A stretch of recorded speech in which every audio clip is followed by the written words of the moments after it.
Don't mind me as I'm just attempting to diagnose some things. Oh. No. Okay, that's not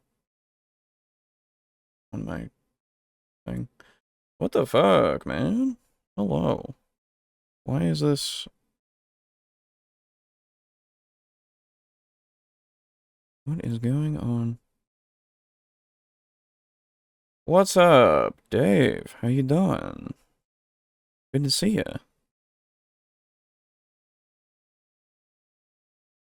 I'm currently battling bandwidth issues. Hopefully, I mean the stream is okay. There might be some lag. There might be it might take a little while for you to hear responses from me. But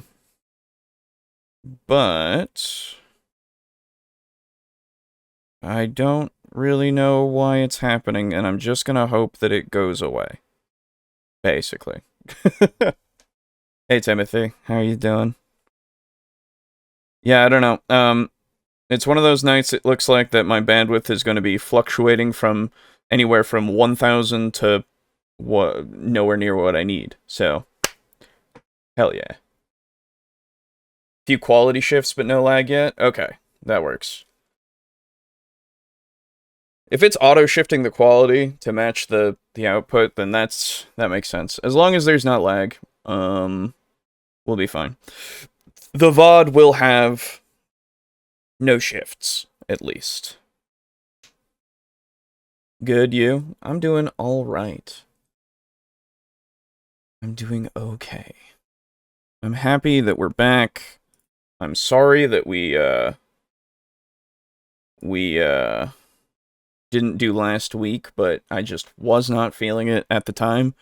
But that's, you know, it's how it be sometimes, right?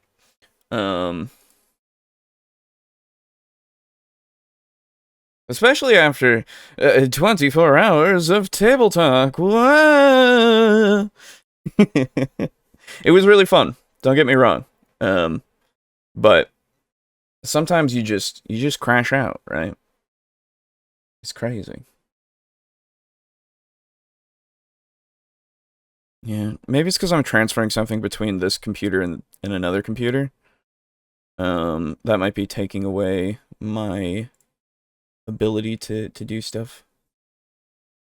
Watching a metal live show on YouTube, that's sick. What were you watching? What was the band?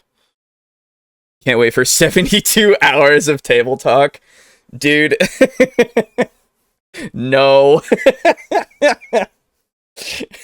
Hello, Pizza Funk. God, no. No, no, no. Hello, everybody, and welcome back to Table Talk Discussion and Discourse. I, as always, am your host, Alejo, aka Gradon95, and my co-host Aiden will not be here this evening. He's taking a mental day, so we wish him well, of course. And Boo will be here a little late because work. But yeah, so you'll just have me for a little while. For an hour and some change. It'll be fine. Cataclysm? Never heard of them. I hope they're good. I hope you enjoy them. Well, obviously you would if you're tuning into their live show. Well, I mean, I guess not obviously, but anyway, few things that I want to talk about before we get into the main show, hey? Little housekeeping stuff. First off, my apologies to the audio-only listeners. For those of you who are aware or are not aware, we do have the audio-only version of the podcast that goes up on, like, Spotify and Apple Podcasts and all that kind of stuff, that you can go and listen to. But, I have been behind on getting things up since, like, before episode 200. I think, actually, when Dave came on, for that episode, I still don't have that up. And the episode 200 stuff is not up yet either, because, I'm trying to make it so that we can at least have the Gloom game that we did during it as well in there, because that was fun, and it was just a nice little thing, and it doesn't rely on a lot of visuals. We explained a lot of stuff, quote unquote, and said what we were doing and role played through it a little bit, or at least determined what to do, or made it clear what we were doing, more clear what we were doing when we were saying the cards and such that we were putting down. And so that would be fine for an audio-only experience, but the problem is, getting the audio is hard to do when everything just kind of condenses into one channel. When you utilize something like Handbrake, I talked about this in the Discord, it's a program that makes it so that you can convert files, video files, into other formats, and it made all of the audio onto one track, and that doesn't work for me when the music that I have licensed to, I can only use on one audio-only podcast, and I've switched it from the TableTalk Discussion and Discourse audio-only podcast to the TableTalk Crew Actual Plays audio-only podcast, which is also a thing. Hey, go look at that. It's also on Spotify, because I can't get Apple to work, so that's pretty fun. Because I would like to have it at least on 2 sites, but no, hey, whoa. Anyway, so that's happening, and I apologize for that. Was going to also post Digital Distractions that the boys and I did. We recorded it off camera because it was just one of those days, and we did the rest of 40K of Space Marine 2, and it was fun. It was really good, and I've yet to go through it, so and put it up. So I apologize for that, but that will be coming when I get a moment. I also have to handbrake the I think first part of episode 200 to get that on its own, because I want to just get those bits on their own as well. Anyway, so there's that. I'm currently updating the website that we have. For those of you who've never even thought about it, yeah, we do have a website. And I think I need to change the URL a bit, just to make it so that it works a bit better. But it's tabletalkd&d.us. I think I'm going to change the website domain to make it fit better. But I'm going to be changing a couple of things on there, so it's a whole thing. Revamps and all that, and I gotta get some stuff. I'm hoping to do a bit more stuff for the vampire campaign as well. I need to get some like an animation and such done. I am going to try to work on it through making a Blender asset, a 3D model. I'm gonna try, and if I can't, I'm going to pay somebody to do that. So we're gonna figure it out. It's gonna happen. It's gonna be a whole thing, hopefully. But either way, that will come when it does. Be excited for that. If you haven't seen it yet, episode 2 or session 2 of Vampire is up. It was a good time. I highly recommend it, always. But yeah, that's a couple of things. Dice. I've sent out one set to Shin, who won the Gara Bingo during the 24-hour stream, and I have another set to send to Unit Rico. So we're down to 97 sets. So that's a thing. That's gonna be a whole thing to get set. And yeah, I guess that's the only other bit of housekeeping that I've got at the moment that I can remember. I think. Yeah, I think so. Okay. If there's any questions about anything that I can't remember, if you have something for that, then hey, I'll I'll answer them. But at the moment, I think that's all the things that I have in terms of the overall scope of the channel. Pretty good. They're from Canada. Cool. Kind of working through writer's block. That's why lore slowed down a bit. Oh, you're good. Don't worry about it at all. I understand that. I'm like kind of in a weird place writing wise as well. I'm kind of just doing outline stuff, but like little bits at a time. And it's coming slowly, but I do get some like inspiration here and there that I put down and I've been working on. What I found, at least for me, that's been working really well for me for this outline, and throughout the actual writing of the story, I've been just writing down the questions that I have and like answering them as like just free writing or free thinking. I don't know. I'm just writing them down.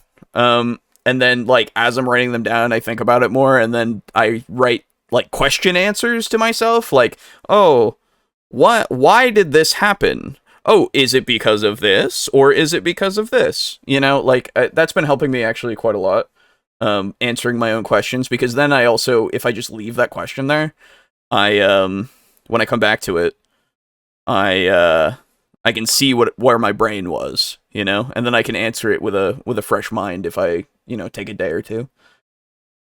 Anyway, free dice. Woo, yes. So, yeah, let's get to the topics today. So as said, Boo will be here later. Aiden will not, unfortunately. But we do have a couple of topics that have been inspired by discussions that we've had with guests, even just in general as well. The world itself. I found a couple of videos that might promote some thoughts. Hey, let me. Oh, did that? Oh, is that done? Whoops. Are we done that? Oh, I guess we are. Well, hey. Good. So we'll start off with how to be a great GM. We've covered how to be a great GM for a while, a couple of times, in fact. And this time, this was a 3-year-old video. I had no idea. How to be a great GM put out self-operating NPCs, the NPCs you never knew you needed. 3 years ago. This was, the thumbnail is what got me. I don't know if I can, yeah, there it is. Why you need NPC AI. That was the thumbnail. Thank you, Opera, for destroying the advertisements. Anyway, so yeah, the thumbnail intrigued me because I was like, okay. Is this just another thing in the trend of, woo, AI, you know? Oh, look at all this stuff. Look at all the AI stuff. What are we doing, in the world? You know? AI! So, yeah. I guess let's get to it, hey?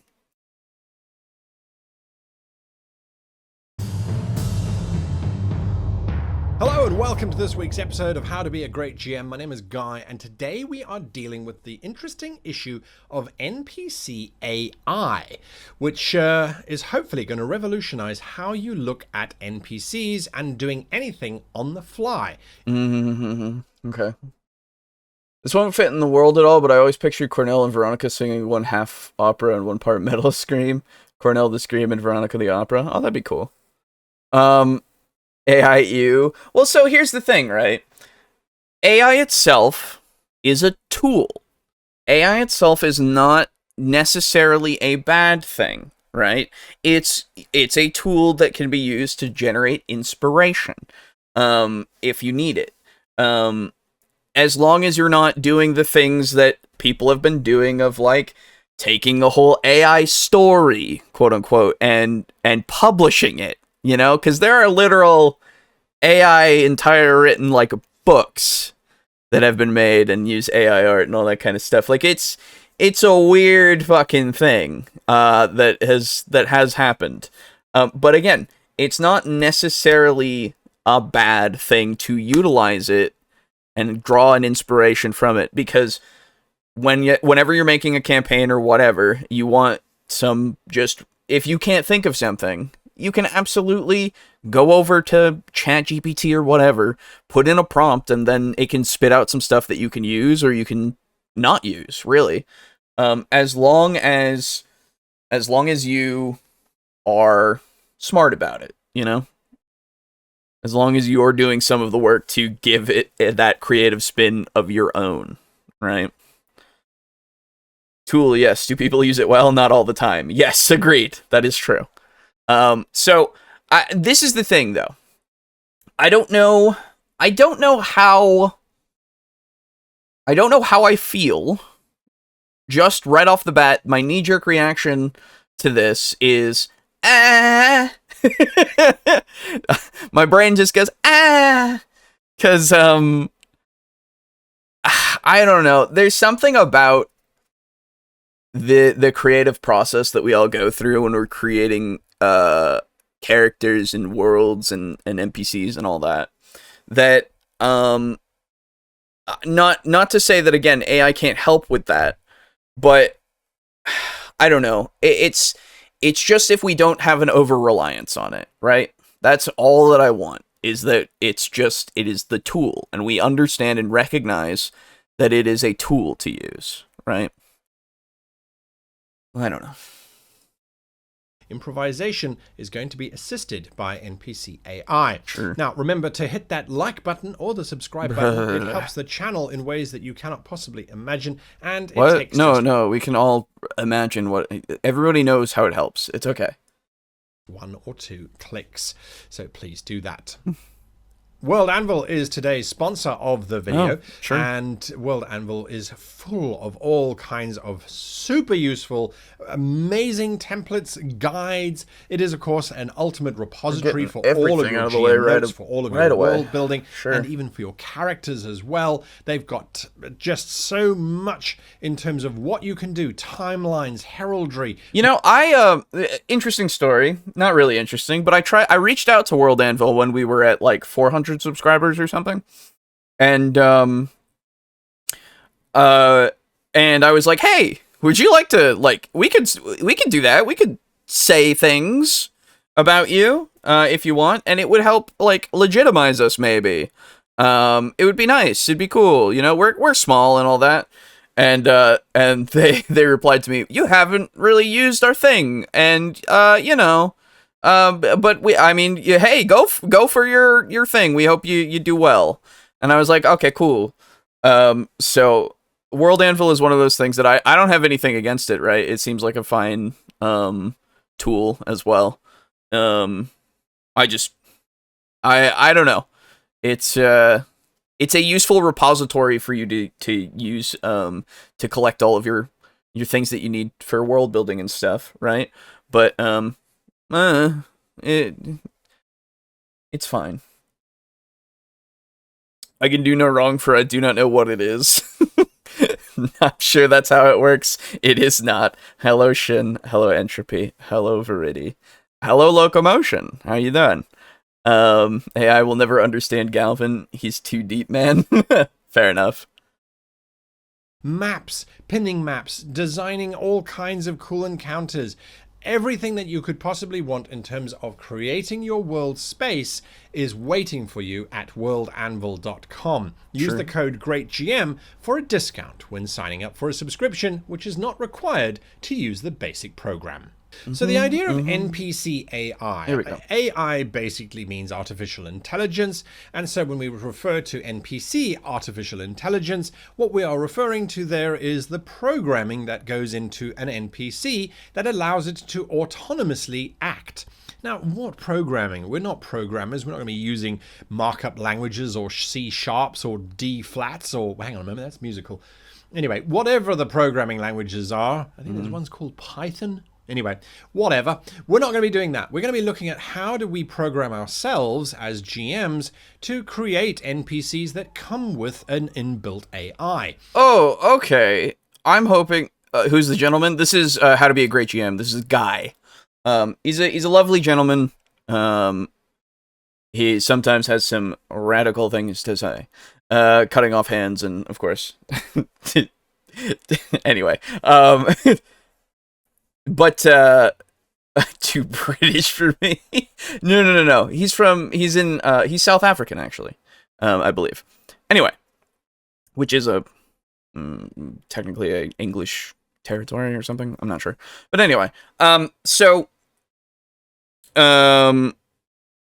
here the interesting part we have here, I hope, is instead of utilizing something like ChatGPT or something that we're going, right? I feel like we are going to be talking about thinking in more of a improv way, I guess. That's at least what I get from the way that he worded it, right? I'm hoping very much so that's where we're going, because it's just to improve your improv skills. But I don't know. We'll see, right? And the term I have come up with, which helps me remember what I need to do for every single NPC that I include in my game, is OGAS. OGAS is an acronym that stands for Occupation, Goal, Attitude, and Stake. Now, OGAS is something that I apply to every single NPC that my characters, that my players, interact with. So the moment they walk up to somebody in any situation, whether it is in a dungeon, in a forest, in a tavern, in a spaceport, the moment the PCs start to talk to an NPC, I apply OGAS, and that automatically creates this NPC AI. And what OGAS does is it will create an NPC that will tell me what they are most likely to do and to talk about when engaged by PCs. So, OGAS. O stands for occupation. I feel like, have we not covered this topic before? Like in a different video. I feel like that is something that we've talked about. Except it wasn't OGAS, it was some other acronym. Or something. I feel like that's what happened. I don't remember. ChatGPT is me thinking, mate. Sure, yeah. Nah, I mean, like, so I'm like remembering that we talked, or we watched another of his videos, and this happens, right? This is fine that you take what you had before, your old video, and you've kind of updated it to work with what you've got, or with your current mindset and what you've learned over time, right? But I'm not sure what it was. Actually, what am I doing? I can fucking look through our videos. All I need to do is go here, go into the YouTube studio, and go into our thing, and go with how to be, and that'll get me what I need. Actually, it won't, because I need to put description first. Idiot. There we go.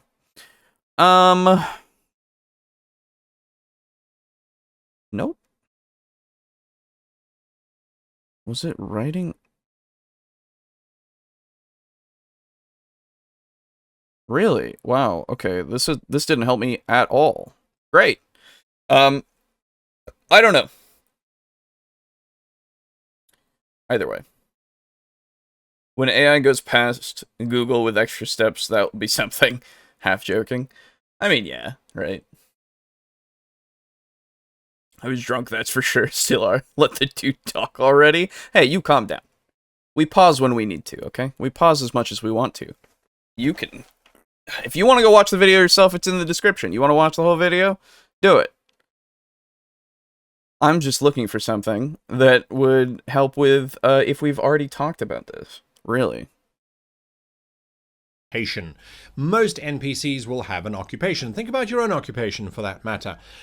doesn't necessarily mean that you are working for a living. You could be someone who is living on benefits, or you could be someone who has the luxury of, very rich family members, so you don't have to work. It doesn't matter. Whatever you do on a daily basis, that is your occupation in broad strokes. Right. Because the occupation will give you something to talk about. You might complain about your occupation. You might complain about your co-workers. You might enjoy your occupation and relish or cherish your co-workers. But your occupation also requires you to do certain things and to have certain skills in order to do it. So all of that suddenly is baked into the NPC straight away when you decide their occupation.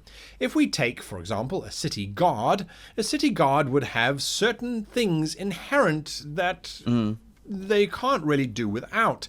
They would have some combat prowess. They would have some combat training, hopefully. They would have some understanding. Well, I think so. Here's the thing, right? Certain ability or skill sets that the majority of those who perform the occupation will. That more videos is covering it. Have? Yes, I think that's have. Seduce the dragon. Hate. Let me tell you how much I've come to hate you since I began to live. Okay. So the occupation gives you the skill set and everything that you have to work with, and you can also use that to go in an opposite direction a lot of the time. Obviously, you can have somebody who's in an occupation who isn't qualified for the occupation, right? Or somebody who is just using it as a means to an end. There's a lot of ways to go about utilizing an occupation, right? And focusing on the skills that they have and the skills that they don't have can be a very good way to contrast them from a run-of-the-mill guard in this case. I remember I put forth a guard captain who was incredibly, what is it? What's the word I'm looking for? I guess socially inept is the way that I would put it. And nervous a lot of the time because of it. And so the he knew more about the behind the scenes bureaucratic background than anything else, but he was promoted to being a captain because of a little bit of like nepotism, and he was not very good at being like a on the, I guess, front lines, quote unquote, captain as he needed to be. But he was put in that position by, I think it was the higher guard kind of tier person. Yeah, I mean, in like making him stand out in that way made him a bit more of a memorable character and made me understand how he was going to react to like most situations, and how he could be relied on to be somebody to give the players quests, quote unquote, right? Because the guy, he sends people out to do things to deal with it, but he himself is not going to be very good at dealing with it, right? How you'll react? What do you mean? Nepotism is a capital word? It is.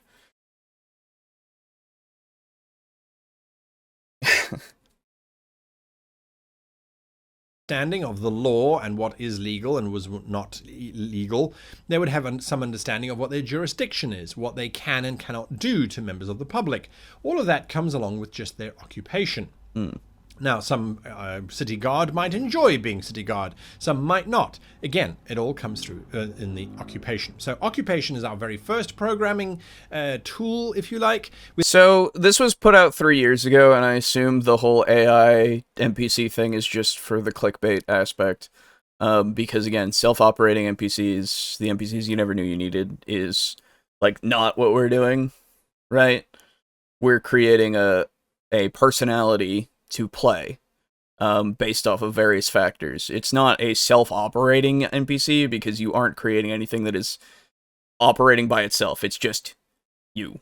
You know? I don't know. We then move on to G of the Ogas, which is goal.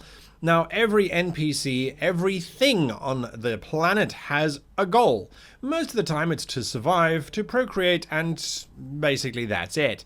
So when you look at it, how does it survive? Well, it's got to eat, it's got to have shelter, it's got to have this, it's got to have that. So usually our goal is somewhere along those things. The moment you step into the realm of sentience, our goals become far more complicated. At least we make them more complicated. So the goal now is... Isn't it sapience, not sentience, right? Because a lot of things are sentient, but we are sapient. Isn't that the thing, right? Gesturing, Pathfinder 1 and 2 crap do argue. I don't know what you're referring to. Build your own robot to play D&D with. Yeah, no, it's just clickbait at this point, because this is just, hey, make a personality for your NPCs that's based off of like who they would be. And I'm like, yeah, that's how you should do it, I guess. But I thought we were going to be talking about actually AI stuff. In which case, okay. Is, oh, well, actually, I want that pretty maiden to notice me. NPC. Because I quite fancy that pretty maiden. Am I... Okay, I need to look up definitions, because have I been using the wrong definition for sentient? Able to perceive or feel things. Okay. And then sapient. Relating to the human species. Oh, that doesn't help me.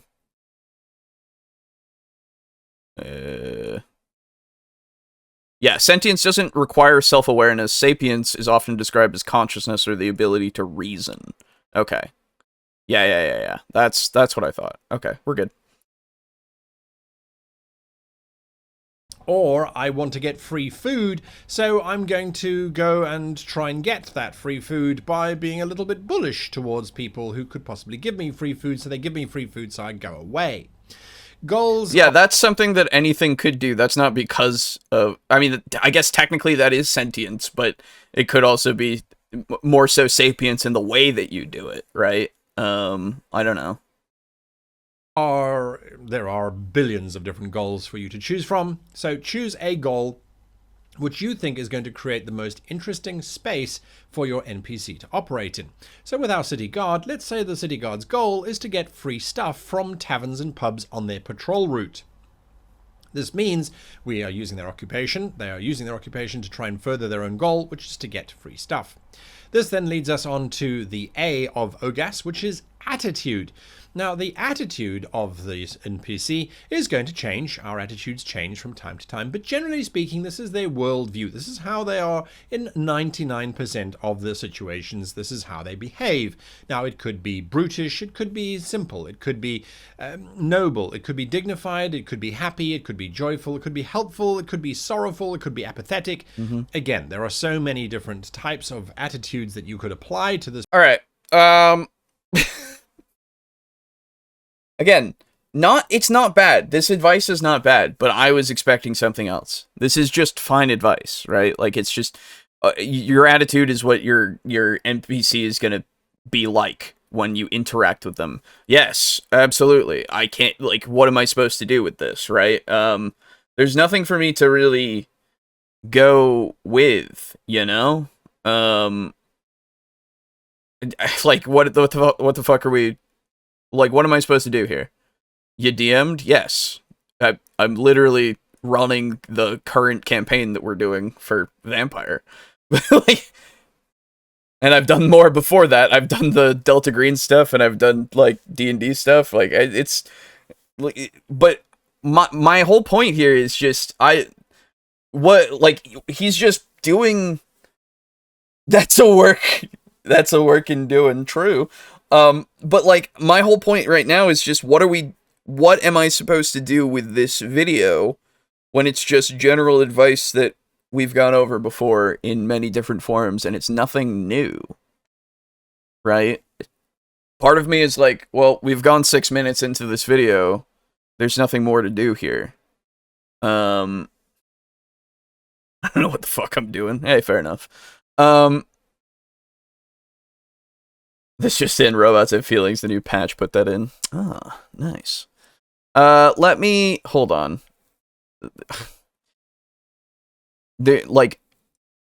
It's really unfortunate, but there's nothing for me here, and I would go through the rest of it, but what are we to do with nothing?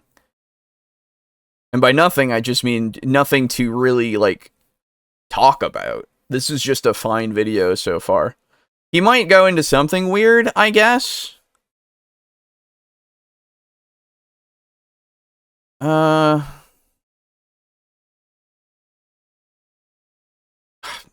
let it play for a little bit more, but if we don't get much more, I'm just gonna fucking move on.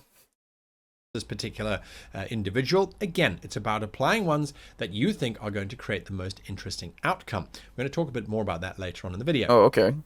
So when it comes to our attitude of our guard who's wandering around trying to get free stuff, I think our guard would have a pretty good sense of being apathetic. They don't particularly care about their occupation. They're really just there for the free food. Sure. And so that is going to be their primary attitude. Then we get to the S of OGAS, which is stake. What stake does the guard have in obtaining their goal, in their occupation, and in their attitude? The stake basically... The amount of effort the NPC will put into defending, securing, or abandoning their OG8 values. Okay. Never been a fan of acronym/abbreviation memory tricks. Yeah, I mean, I don't even know. The only one that I remember is PEMDAS, which was for math, right? Right? PEMDAS? No. Yeah. Parentheses, exponents, multiplication, division, addition, subtraction, right? That's all I know.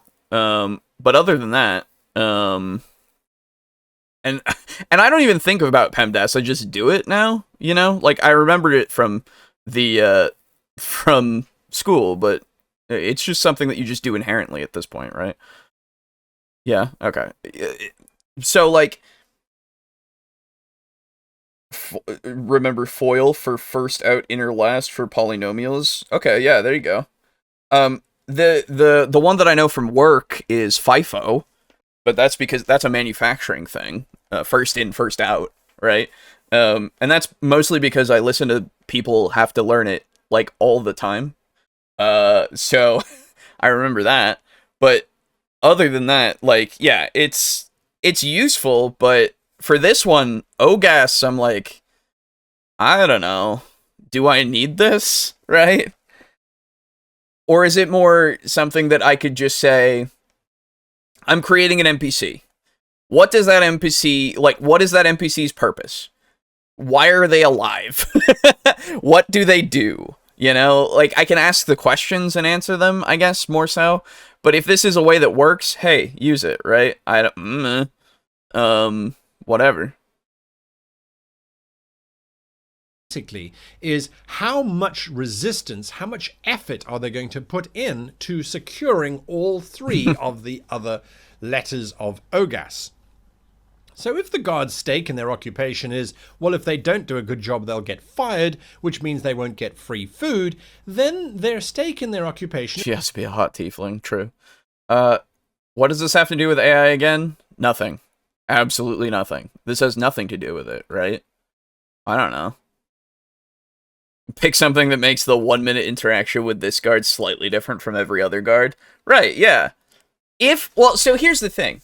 Not all of your people need to be unique, right? If you really want them to have somebody unique, you can absolutely do that, right?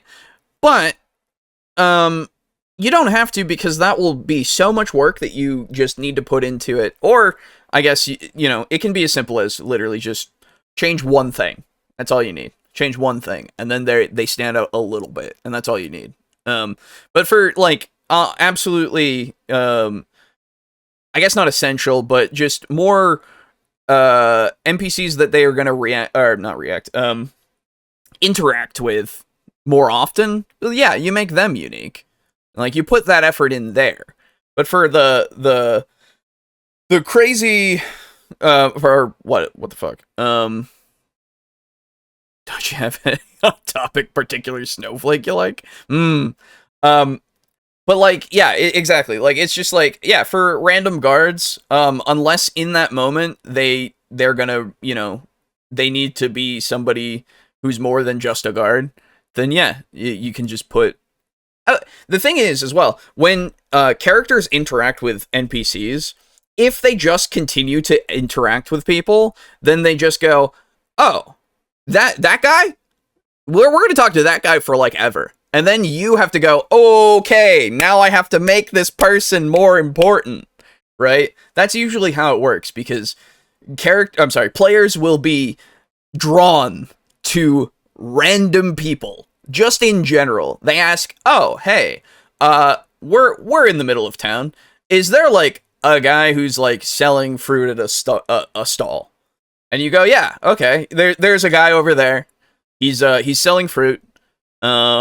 He's he's a little taller. He's an elf, and he's peddling the fruit to people.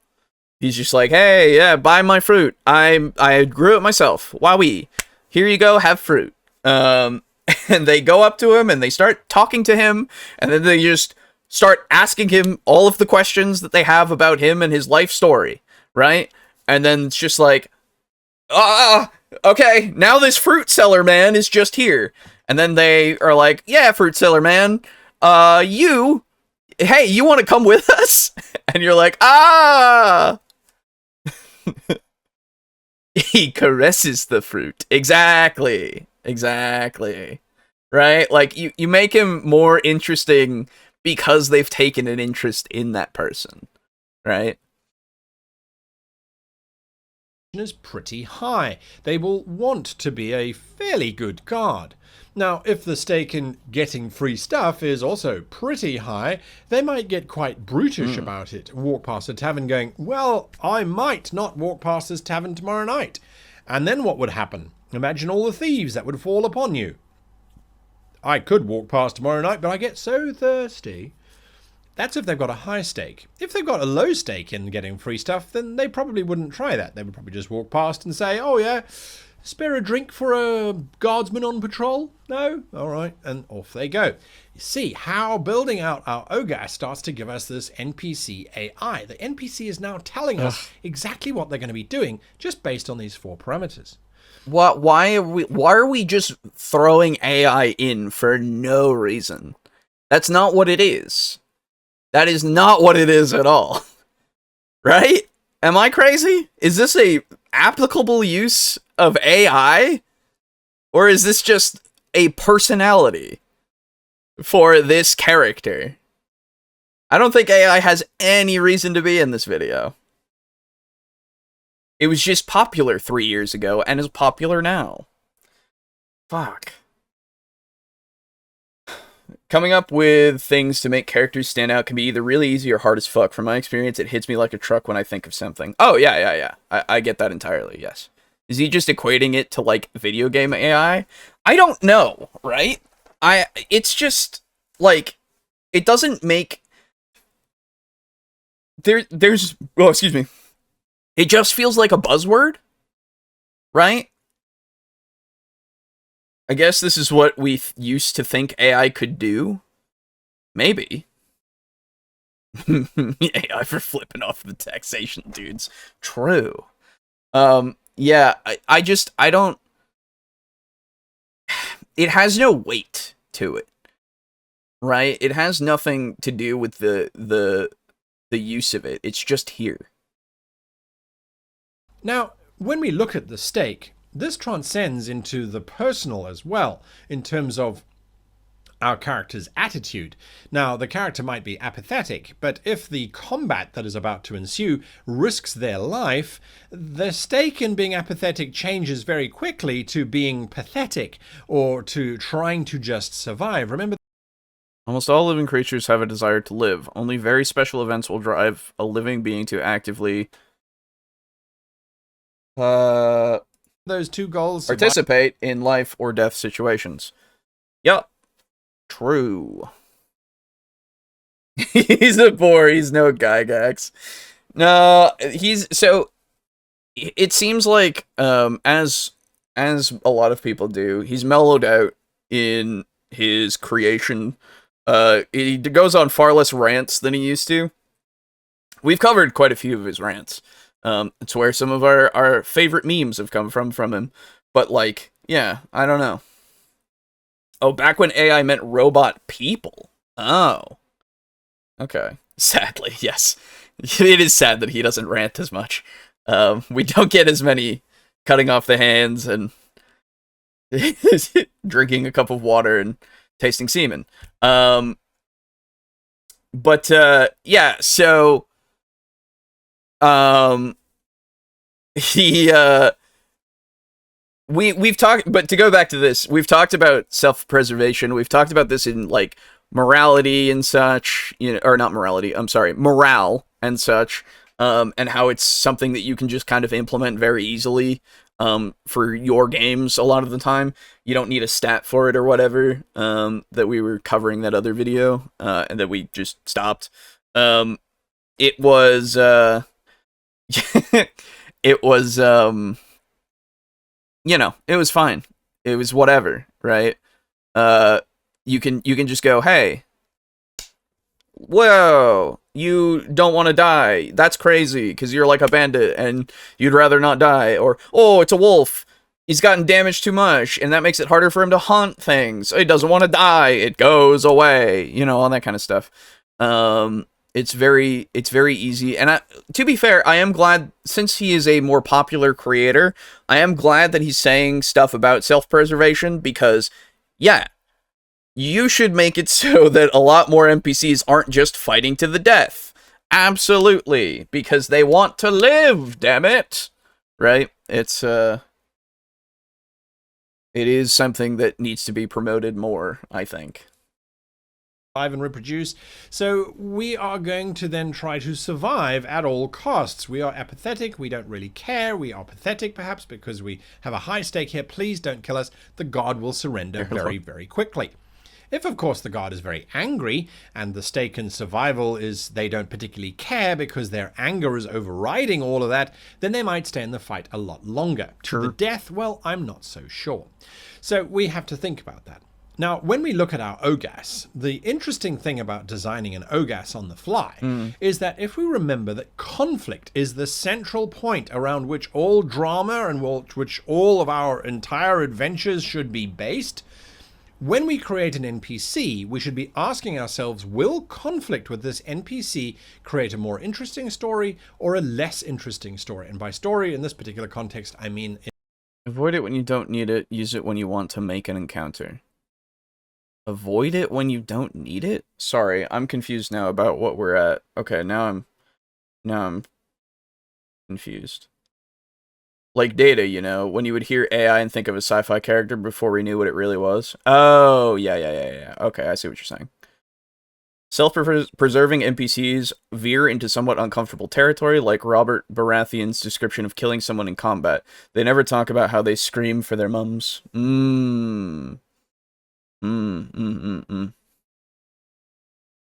That's fine. I like that.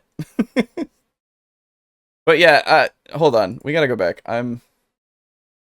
Conflict is story. No conflict equals no interest. Not necessarily, but okay.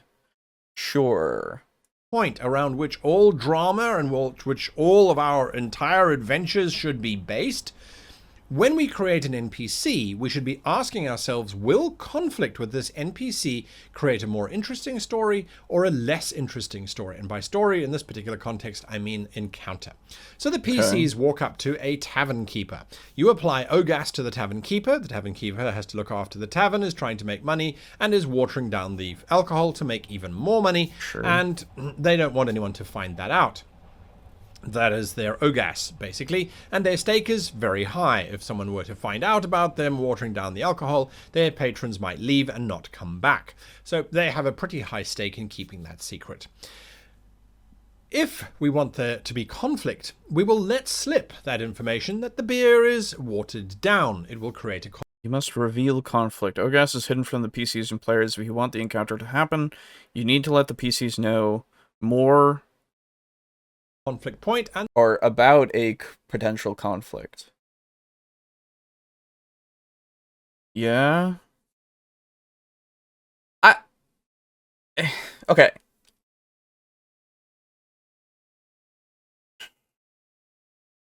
Yeah. Like,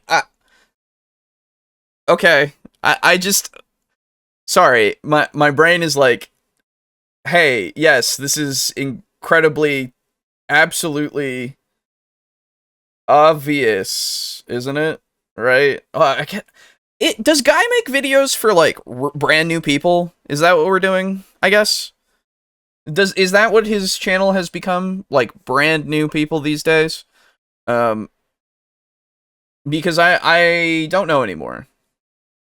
Now that I'm thinking about it, he's had this channel for years and years and years and years, and he's gone over this kind of stuff many a time, right? But I'm wondering if it's now geared more towards like brand new DMs, right? Because like I don't. I guess it must be right. All right, locomotion, calm down. Yeah. So I'm confused as to, I guess, why we're being very like why we need to be simplistic with it, I guess. Entry level tutorials are often the most popular. Yeah, I guess so.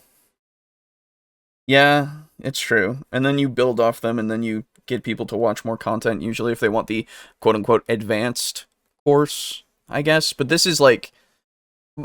My problem, I guess, here is, again, we're talking about this stuff, and he's using the words AI once or twice, and I'm like, what are we doing here? You know? Like,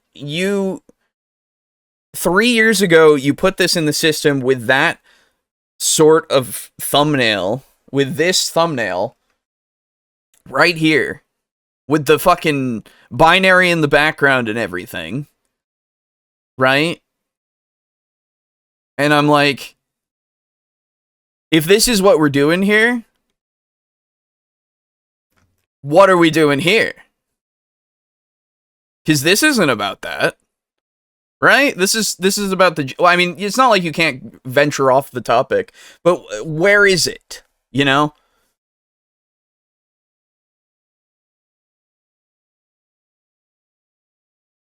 I don't think he's unappealing. That's the thing. I don't think that. Hasn't Guy always been a channel for new players? Actually, isn't all TTRPG channels? I don't think so. I don't know anymore, really. Because I mean, I guess it depends on the videos, right? But if that's what we're veering towards, or if that's what we're only going for, then I don't know, man.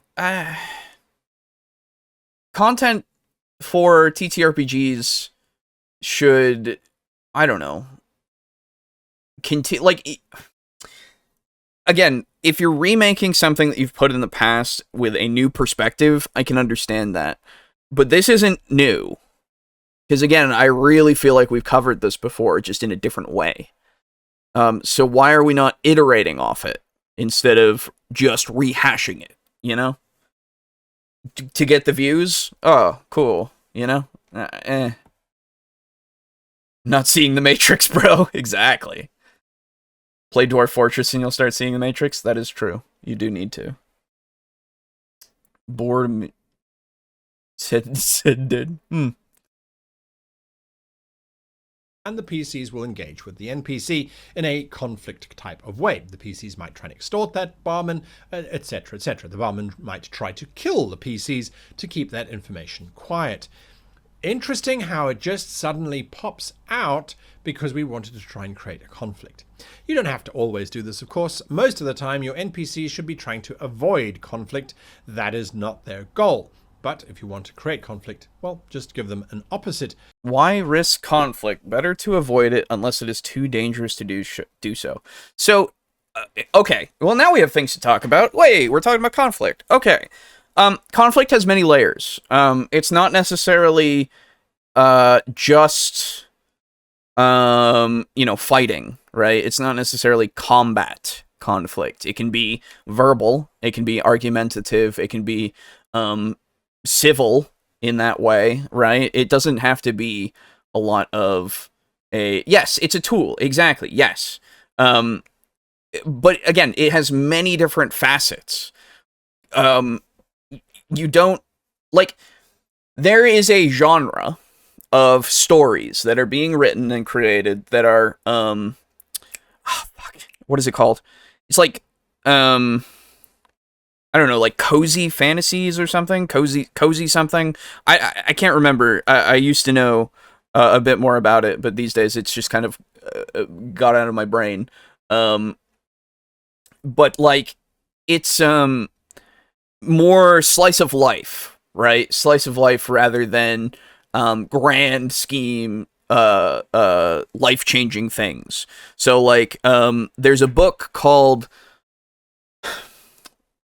Lats and Lattes or something. I don't remember. It's a very popular book. It's literally just about an orc girl who opens a tavern or something. Or not tavern, sorry, a coffee shop, I think it is. And the conflict is running the shop. All of the various pitfalls, all of the various mistakes, and learning from them. That's conflict, right? And that's so much like lower scale than something like a epic fantasy like Lord of the Rings, right? That also has conflict, but is completely different. You can have your courtroom dramas. That's conflict. Doesn't necessarily ever need to be about there being like violence or anything. It can have the subject in there, but it never has to resort to people actually committing that kind of violence and such. I don't think the NPCs should avoid conflict necessarily, because I think a lot of uses of conflict are minor, I guess. Say there's an if we use his tavern story, the investigation happens, they find out about the watered down beer, and they confront the owner. They do this quietly, they do this not in front of a lot of people. The conflict then is, how do we resolve this, right? How do we resolve the fact that we now know about this, and you do not want anybody to find out about it? It can be as simple as extortion of some sort, right? It doesn't have to go to the killing thing. It can be a vow of silence, really. Like, you don't need to have there be any sort of monetary exchange. It can be more of a, perhaps even just a favor. Just anything that can be an advantage of some sort. Or it can just be that kind of fear. Legends and Lattes? Thank you. That's the book. Never read it though. I hear it's very good. If you're looking for that kind of cozy kind of thing. But anyway, it's a whole genre apparently. I only know of like a few books that go into it, but otherwise, Anyway, so yeah, I don't know. Conflict is a way to resolve a situation. You can't, like, if they should avoid conflict, why? What's the benefit of not confronting things, A lot of interesting anime or slice of life fantasy. Oh yeah, absolutely. Slice of life is its own genre. I do like slice of life every now and then. It just, there's sometimes that I'm there for it, and sometimes I'm like, I'd rather see like so many people just punch each other. That's crazy, you know? Anyway, I want a reason why they should avoid conflict. That doesn't seem right to me. NPCs should be trying to avoid conflict. That is not their goal. But if you want to create conflict, well, just give them an opposite OGAS to what the PCs are after, or towards the PCs, and you will create that conflict. Now, finally... They don't have to be an opposite. They just have to be somewhat in opposition, right? You can have an adversary, but not have it be a villain, you know? TR all the way, Jesus. We take our OGAS and we wrap it into the space of the adventure itself. And we stand back and we say, okay, we have our NPC and we know how our NPC is going to act.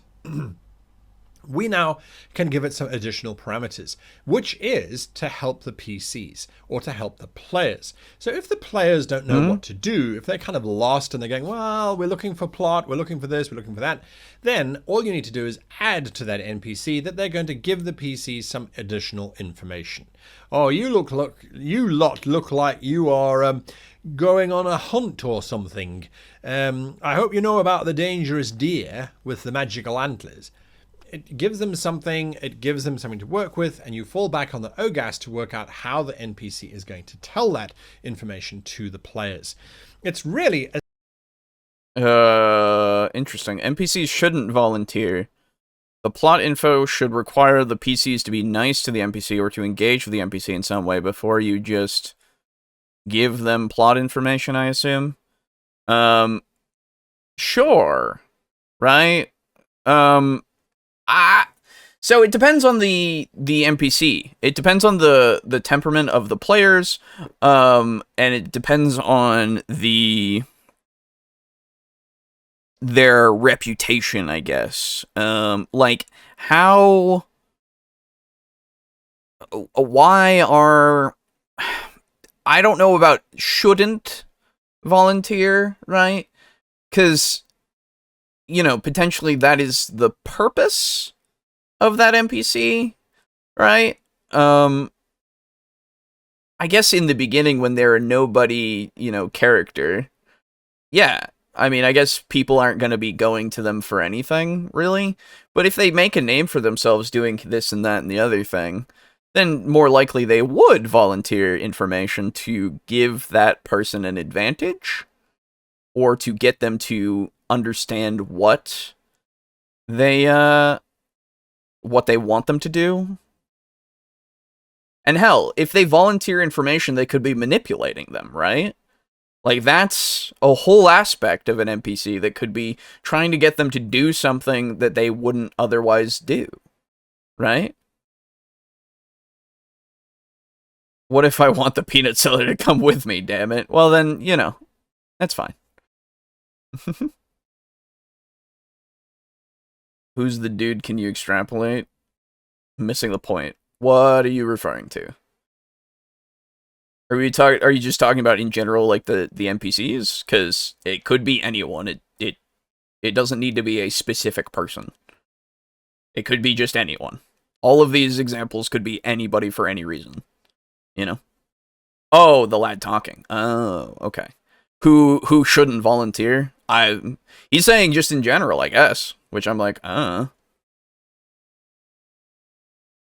simple as that. So with your OGAS in place, your NPC is going to have certain things that they will say and certain things that they won't say, is going to agree to certain things and not other things, and will try to get something out of the PCs, which is usually to their own benefit. It's a fairly cynical way of looking at our interactions with other humans on this planet. Right, but there are exceptions to that, and you can make it so that those people have that exception of, like, they're here to not just do that. Right? That's a thing. But, okay. But basically, sometimes that's what it really does boil down to. We either want to get something, information, an item, an object, cash, advantage over someone else, and we seek ways of doing that. OGAS is going to help you to determine exactly how your NPC is going to do that. So your task for this week is to create an OGAS. Create a whole lot of OGASs, by the way. The more you practice this, the easier it's going to become for you to drop it into your games. So create an NPC randomly. Just pull one NPC out of the air that your PCs are most likely to encounter, and then apply OGAS to them.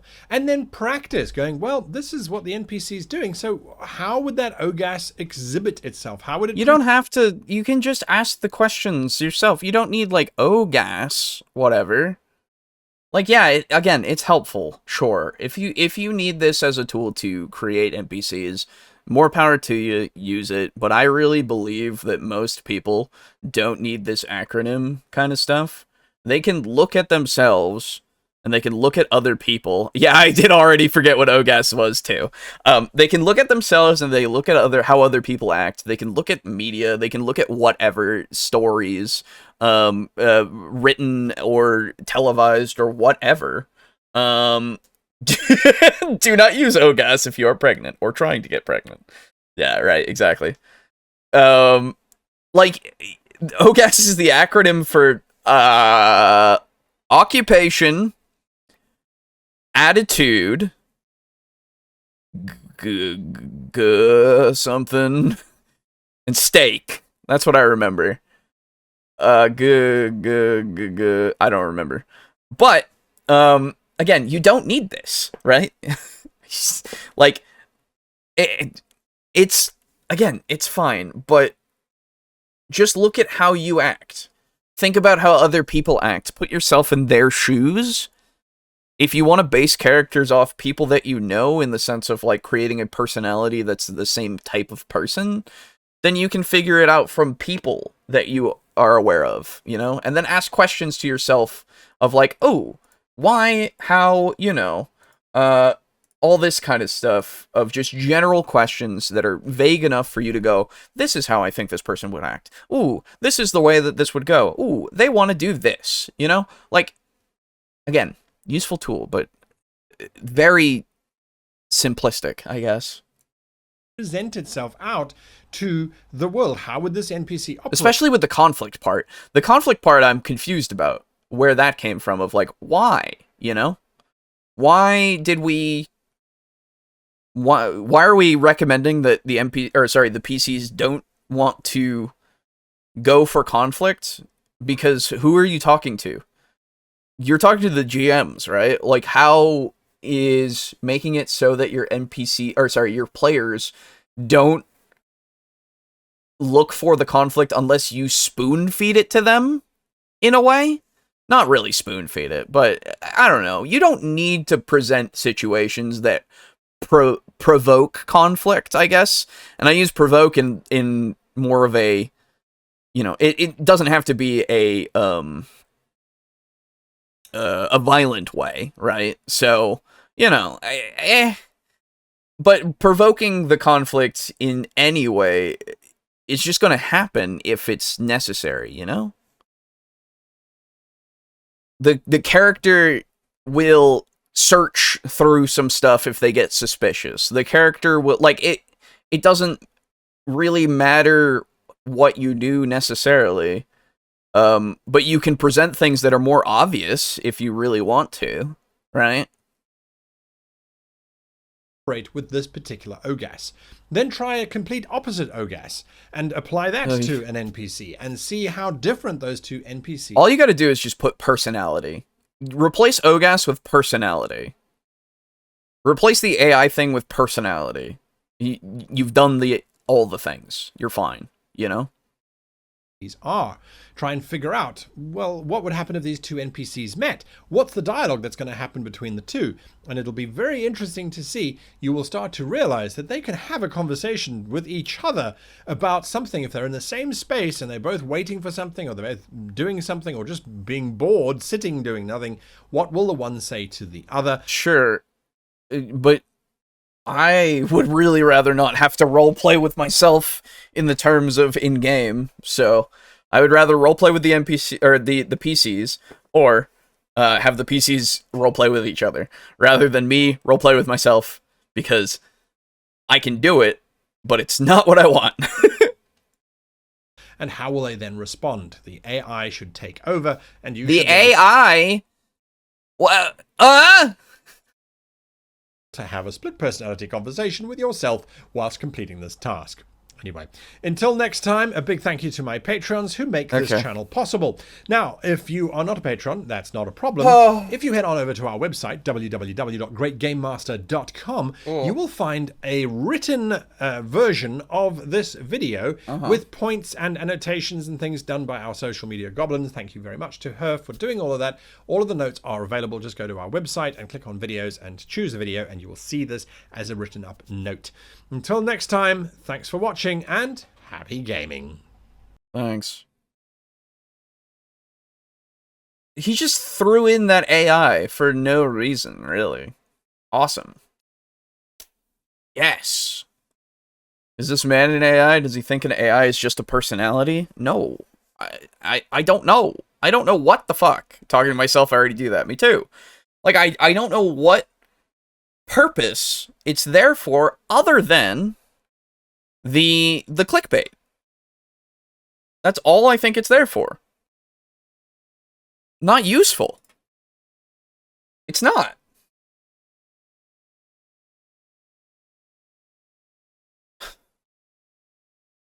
Thank you for the clickbait. Again, that's how to be a great GM. We did it. Okay. Hey. Alright, maybe this next video will be more interesting. Because this one talks about something that we've also kind of gone over a little bit.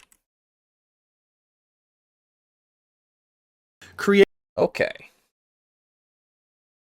So, a smaller channel did this. It's a 3-week-old video, right?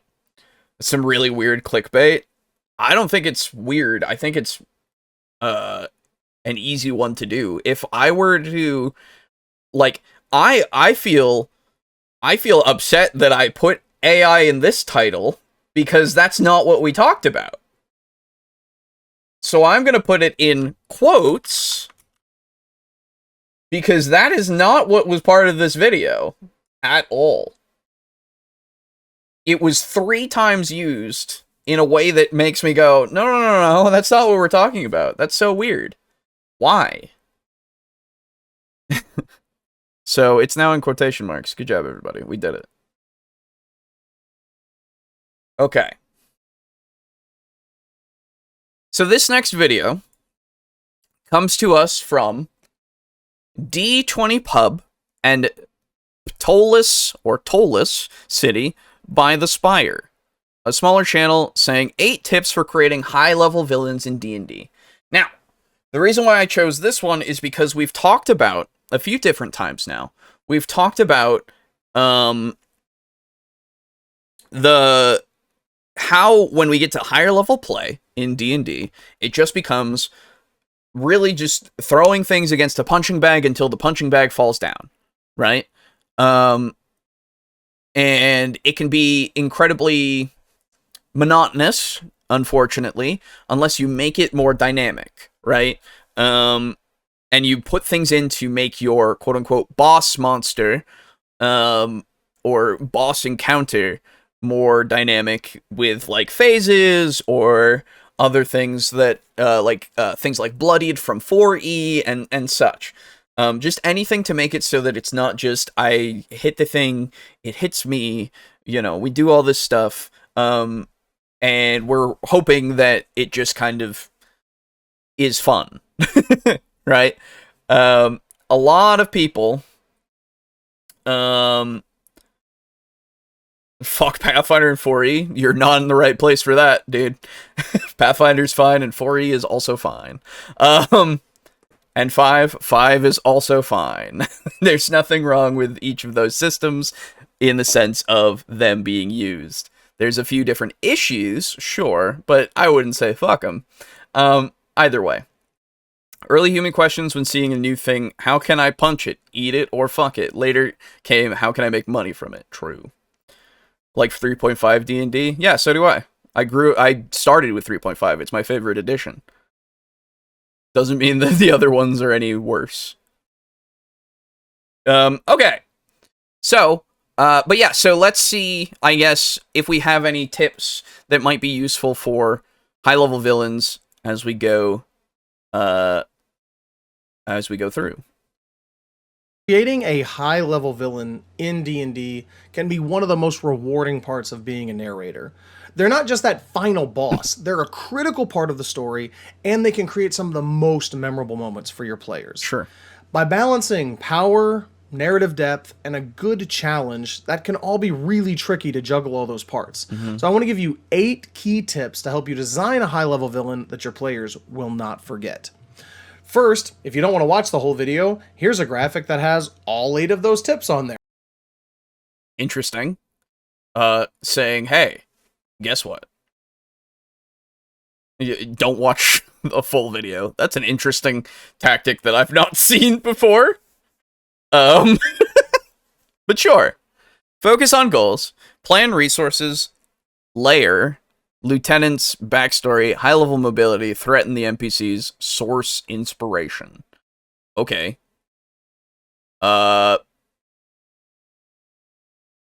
Interesting. Focus on goals. Yeah, that makes sense. We create goals for the villain to do. I appreciate a tutorial that doesn't waste my time. I guess me too, but it's just an interesting thing. This is an 18-minute video. So, but without explaining these things, I guess, what is the benefit? Because yeah, you can get all these things. I guess you could try to extrapolate a little bit from just the words, but I don't know. Plan resources. Yeah, make sure that you have the resources behind the character, or sorry, the villain, so that they can do their goal, I suppose. Layer. Have a good one, locomotion. Have a layer or a place that they have their base as, which you could have multiple, whatever. Lieutenants, so whoever their underlings are, who can do things for them to make sure that their plans are coming into fruition more often than not. I don't know. Yeah, that's a thing. Backstory. Give them the reason why they're doing the thing that they're doing. Absolutely. High-level mobility. That I don't know what that means, other than I move good at high level. I don't know. I only like Skyrim. Fuck tabletop. Well, woo. Threaten the NPCs. Yeah, I guess just in general, if they are aware of the plan, or if they are threatened by the machinations of the high-level villain, they will get threatened naturally. Slash, I guess, threaten their livelihoods in some way. I guess also you could threaten people that they care about more so. Sorry, I'm thinking of the way from the PCs, but threaten the NPCs. Yeah, it'll happen regardless, potentially. Source inspiration. I assume anything that has a villain in it, right? There. Obviously, I'd love for you to watch the rest and dive in deeper. For my Tolus folks, if you want to jump straight to minute 10 in this video, I dive into 9 villains that are in the Tolus campaign setting, and I apply these 8 principles to those villains to give you some idea about how to use them and how to have those in your campaign. That's interesting that... So, because this is for D&D as well as Tolus, as he said. I guess Tolus is the system that, or the setting that he's created, so that's cool. Good that you have a thing for those people that are here for specifically that. I'm glad that you've signposted that, as well as just said the time code.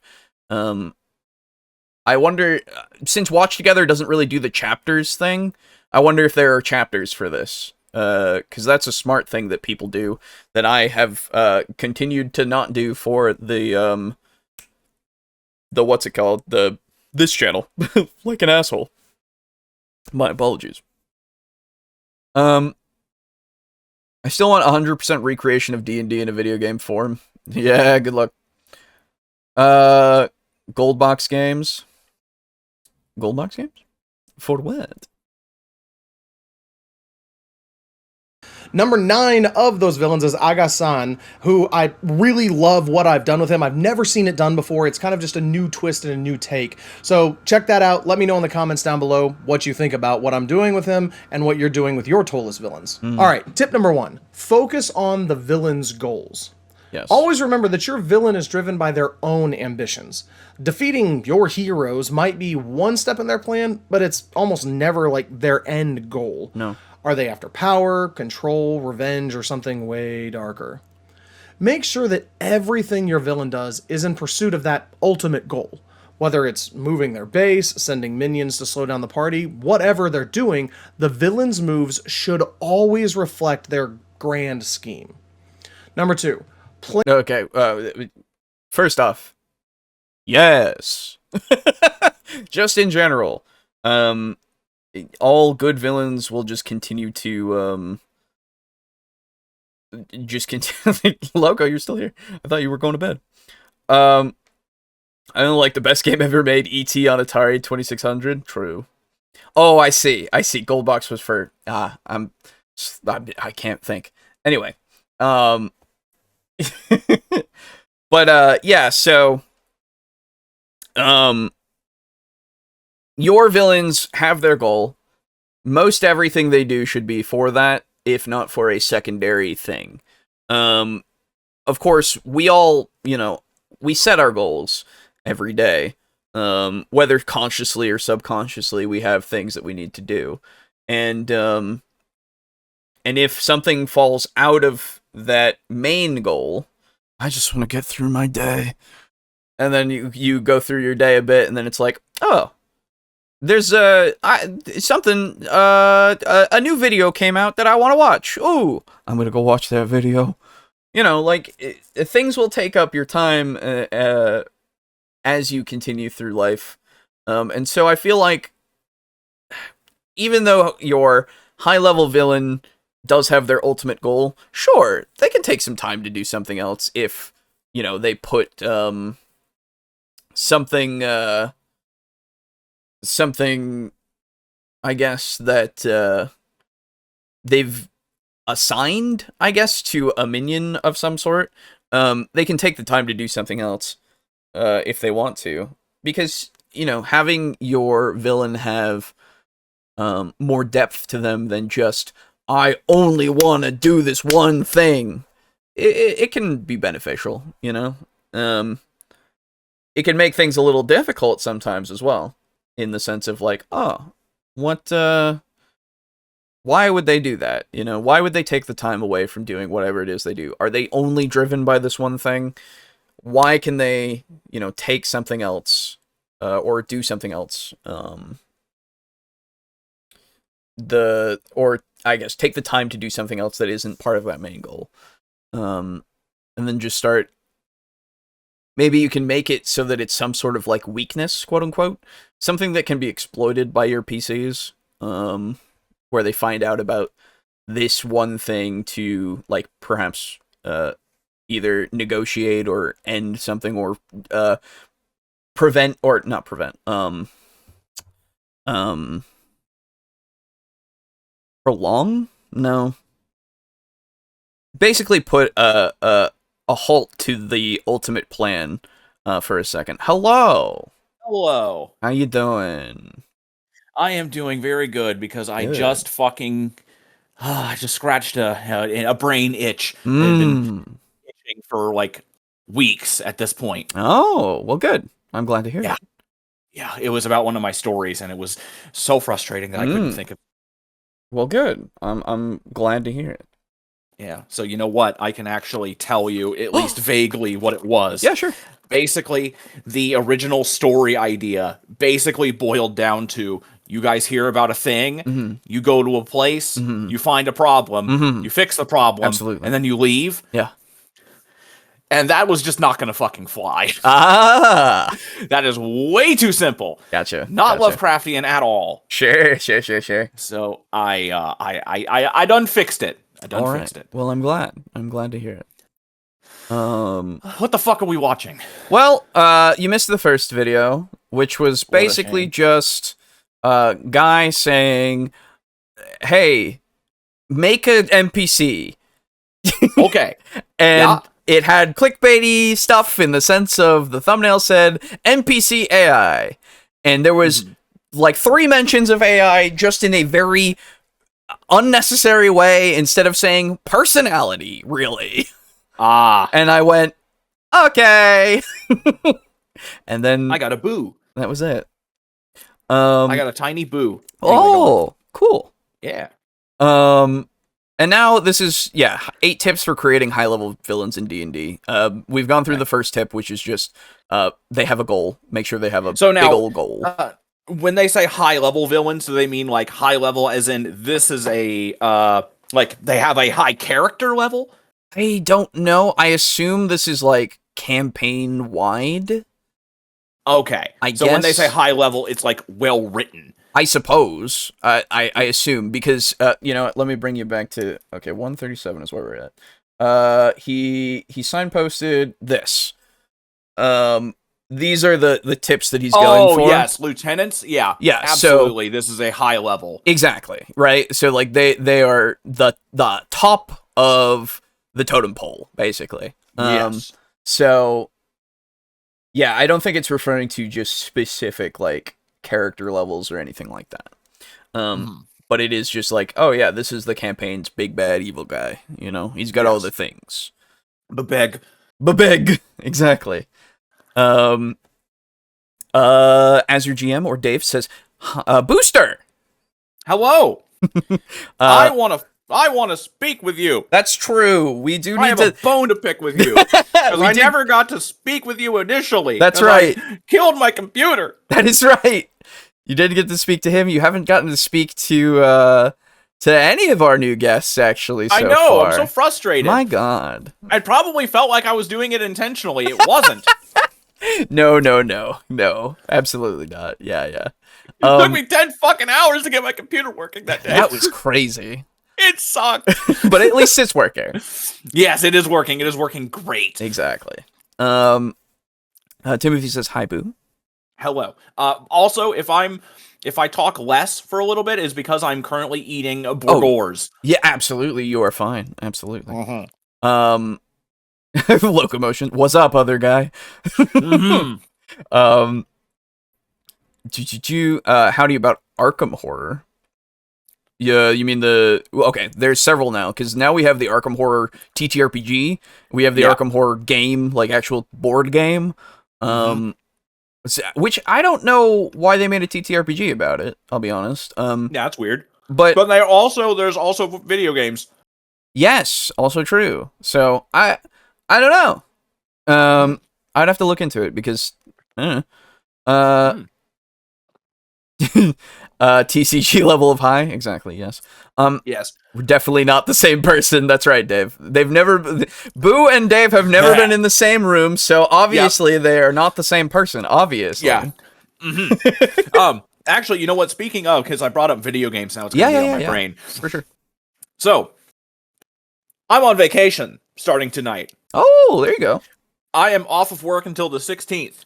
Holy shit! Nice. So we can do some since stuff. Tomorrow is Sunday. Tomorrow I have many a thing to do.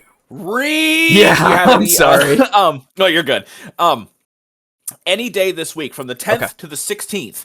Do you want to do anything? Yeah. We'll definitely do some stuff. Absolutely. Perfect, because I would love to see you start Heat and Blood right. Or if you're not in the mood for that, we could do more Emerald Sea Glass. Well, we can do both for sure during the week. Yeah, absolutely. Huzzah. We will do so. Mm-hmm. Okay. Okay. So, yeah, let's continue on to point 2. I've already forgotten what they are, so take it away. Grand scheme. Number 2, plan their resources. A high-level villain is not working solo, whether they're an ancient lich, a demon lord, or just a human ruler of a huge empire. They have resources at their disposal. A villain with absolutely no resources, it would basically just be a mild annoyance, right? There's nothing they can do. So think about what resources they have. Are they magical relics, vast armies, control over entire cities, their own magical abilities, whatever it is? Make sure you know what your villain can call on when things get tough so they can remain a formidable opponent for your players. Yeah. That's very good. Absolutely, you should do so. I never think about like just inherent abilities as being a resource, but yeah, it totally is. Mm-hmm. I usually just think of the monetary or physical things, really, usually. Yeah, the stuff that doesn't come directly from their own person. Exactly. And I think it's so, and then you have a lot that you can kind of spiral through because of that, right? How did they get this power, or how did they get these resources in general? Like, who are they that they were able to convince enough people, or able to, I guess, quest, quote unquote? You know, like, however they attained all of their things. Are they a former hero in a way, you know, live long enough to become the villain and all that, right? Or did they just take it? Or did they just take it? Were they some other, are they a outside force that has come into being because they wanted to come and take over things? Like, what, were they a nobody who really just rose through the ranks very quickly because they were so skilled and able to create these connections to then, you know, flip and go, ha, I'm the guy. Or were they a Skaven and they murdered everybody else? Exactly, right? Like, there's many different options that you can have to create this person or thing. I'm also on vacation, but that's purely coincidental. Yes, it is. Number 3, give them a lair. Every powerful villain needs a stronghold. Whether it's a dragon's lair, a vampire's castle, a secret hideout, whatever, the location itself can be a key element in your campaign, especially if that's the place they're going to eventually end up fighting. Map out that lair and think about how the villain might use the terrain or magical defenses to their advantage. If you're playing D&D 5.0, there's lair actions and environmental hazards that you can add in. But no matter what the version you're playing, think in terms of your villain. For example, it makes no sense to have a beholder's lair just be a bunch of flat horizontal hallways, right? Beholders can fly in any direction they want to, and they're highly magical. Same thing works for dragons. Why would they be sitting in a super cramped area where they can't do anything, and why would that be where they want to fight? Whatever the case may be, think about the lair and how it makes sense for that villain. I think Damn it. that... Oh, what's up? I'm so sad. I was hoping he would say something that I could play snarky devil's advocate to, but he didn't. Yes. So I think that having, depending on how powerful you want the person to be or thing, they can have multiple layers, right? So you can kind of design different places, as well as just in general, you can just design different places that can be used by whoever if you want them to be. But design different places so that you can utilize whatever kind of functions that you want, whether it be 5e's, layer actions, or whatever.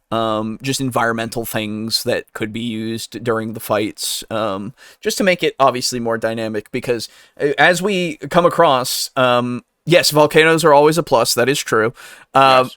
And as we come across a lot of the time, sometimes it feels like a lot of people just think in very much the flat plane existence.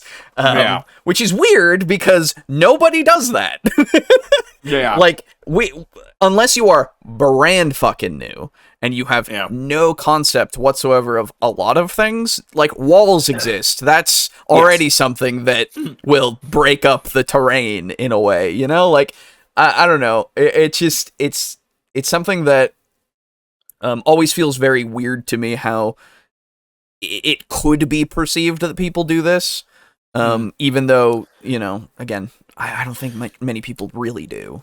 So I think that actually, when it does happen, I think you're right in assuming, first off, that they're new. Yeah. But I think another thing that can push people to do that is it's kind of like in how we were talking in Vampire, where, excuse me, when you are making a battle map, Yes.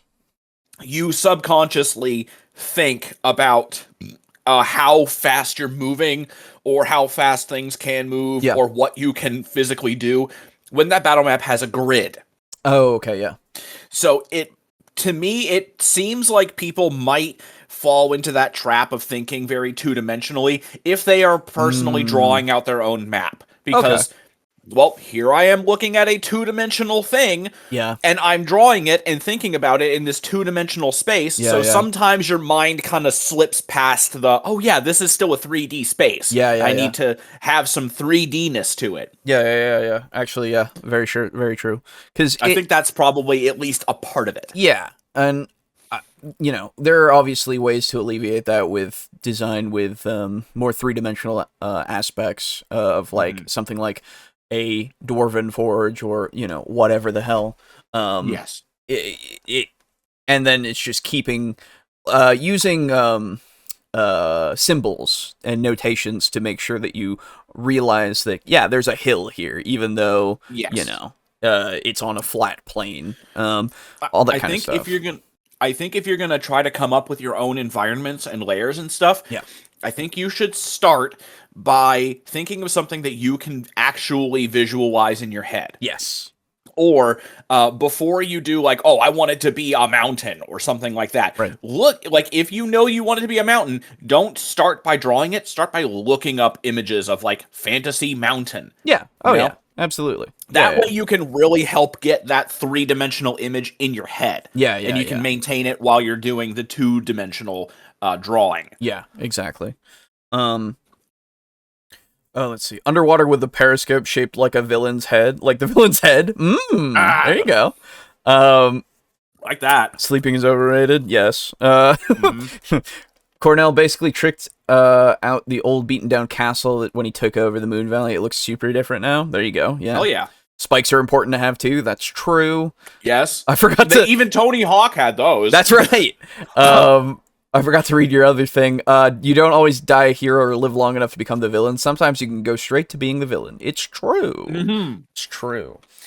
No one expects the flat corridor. The banality will cause psychic damage. You trap them in the white room, and they have to they just have to escape the white room, but they, it's that thing that it takes hours, and so they just start taking psychic damage because it's so minimalistic. Yeah, absolutely. But yeah, another thing that I wanted to throw out there is layers don't have to be, not permanent, but, I guess, you can have moving layers in a way. Ah, yes. Right? Not just your Mortal Engine style. To reference that, but, what a good movie. But no, not just in that way, but just having a group of people that can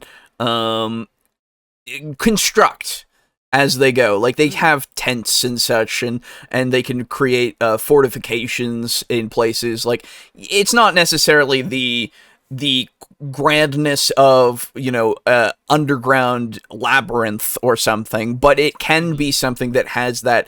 The layer itself is not just the big bad, but it can also be all of the people around them. They are also a hazard, that continues to be used, as well as the environment that is created there, because it's their base camp. They might have a lot of supplies here. They might have a lot of like oil, or they might have, just basic things that you can utilize for cover, for environmental hazards, all of this kind of stuff.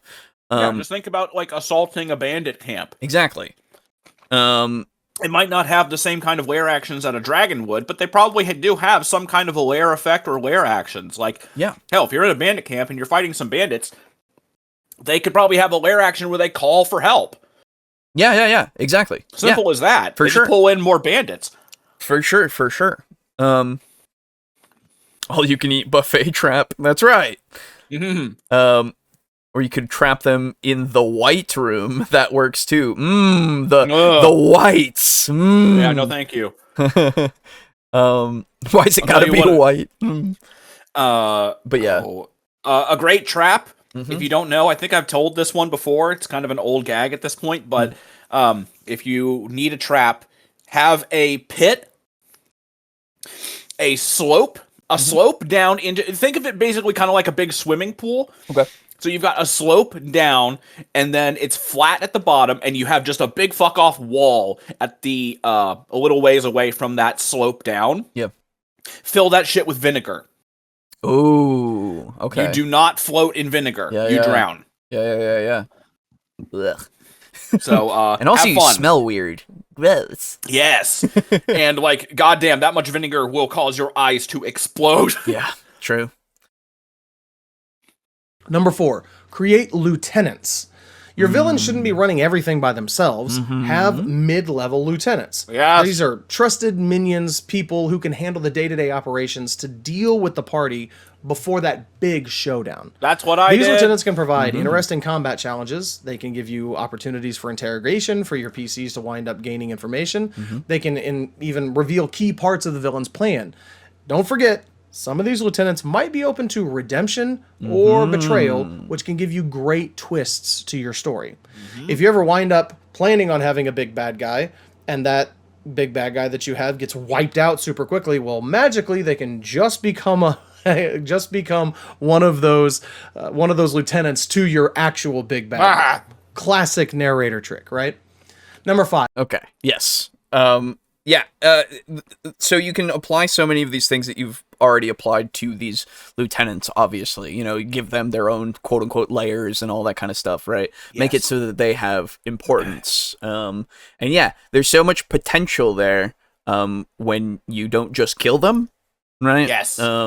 There's just in general, really, for any game, if you don't just kill somebody, they are there. They exist. They are a thing that can be utilized by the players and yourself, who's running it, to continue to further the narrative in certain ways, and perhaps make it so that it's easier or harder, or they find out about some kind of other thing that the big bad is trying to put into place that will help them or hurt them or whatever. There's a lot of things that you can do with a lieutenant. Yes. So, I did this in Devils and Dice. You did. I do it in basically every single thing that I write. It is just such an effective and fun thing to do. So, have you ever seen Trigun? It's Trigun. On my list. Okay. So, I want to show you both a GIF and... Here. So... In Trigun, this isn't a spoiler, don't worry. It's not an important plot element. Sure. But basically, the main bad guy of Trigun has, I want to say, 9 or 10. I don't remember exactly how many there are. Basically, lieutenants. They're all assassins sent to kill the main character. Right. They're all wildly different. Yeah. And they're all fucking weird and crazy and cool. And this one is hilariously, this is one of the most impactful ones visually. Okay. But he is actually one of the ones who does basically jack shit. Oh, hell yeah. And his name is Kane the Longshot. Okay. And he is a sniper. And this is his introduction. He whips out a fucking gun that is on the end of... There we go. Oh, it's still loading? No, you're good. Okay. It's on the end of that enormous fucking, like, support thing. The barrel is probably, like, 100 feet long. And he's a sniper. Okay. And he's fucking cool. Yeah. And there are so many different ones that they all, like, really leave, what is it? A lasting impression. Yeah. Whenever you fight them. Yeah, that makes sense. Or they fight them. Yeah. And they're called the Gung Ho guns. Nice. They're so fucking cool, dude. Yeah. No, I get that. Yeah, absolutely. And yeah, utilizing that, like, it just makes sense it just makes sense that you would have an organization behind somebody who's at the top a lot of the time. Yes. Because how are they to manage every single thing, right? Yeah. I in the story that I'm just writing as a thing, I've already like thought about the main threat who is there, and then he's gonna have people that he trusts under him, that he's given this power, that it's Yes. like, you will help me gathering things, and you will help me with PR, quote unquote, like just being these quote unquote tendrils of his influence. Yeah. The middle managers. Exactly, in order for him to keep doing the thing, and they believe in the cause, and they're there. But obviously, as was stated by I don't even know the person's name who runs the channel, but I'll just say this person that they could be used potentially. I don't know if I'm going to do this with many or any yet, but they could be used to gather necessary information. I'll probably use a couple of them to do so. But they can be used to gather necessary information as long as they have been subdued in such a way. And it will give my character insight into the main plan in order to continue to foil it, right? Yes. It helps, man. It just helps. Not to mention, you can have your big bad, and he can actually be, if you have the lieutenants be really interesting, you can actually have the big bad be kind of bland in a Also design. True. Yeah, also true. Because you've used all your creativity to make these lieutenants these larger than life characters. Sure. And make them very memorable. That's what I tried to do with mine. Because each one was a different monster. And they all fought vastly differently. Yes, it made sense. Mm-hmm. Aiden could probably give us a list of non-buoyancy chemicals. Yes, very much so. Absolutely. Yes, oh yeah, he probably could. Magnus was right. Yes, absolutely he was. Count your blessings that it's just whites and not white dragons. That's a thing? I don't know. Oh. I don't know if that's a thing, but there you go. Yeah. It's not a bipod if you have 10 of them. That is true. Yeah. Anyway, okay. I've developed their backstory.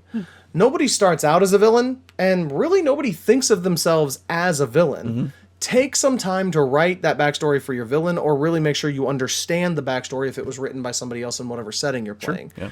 Figure out how they ended up on this dark path. This is going to help you get inside their heads and make their motivations feel way more real.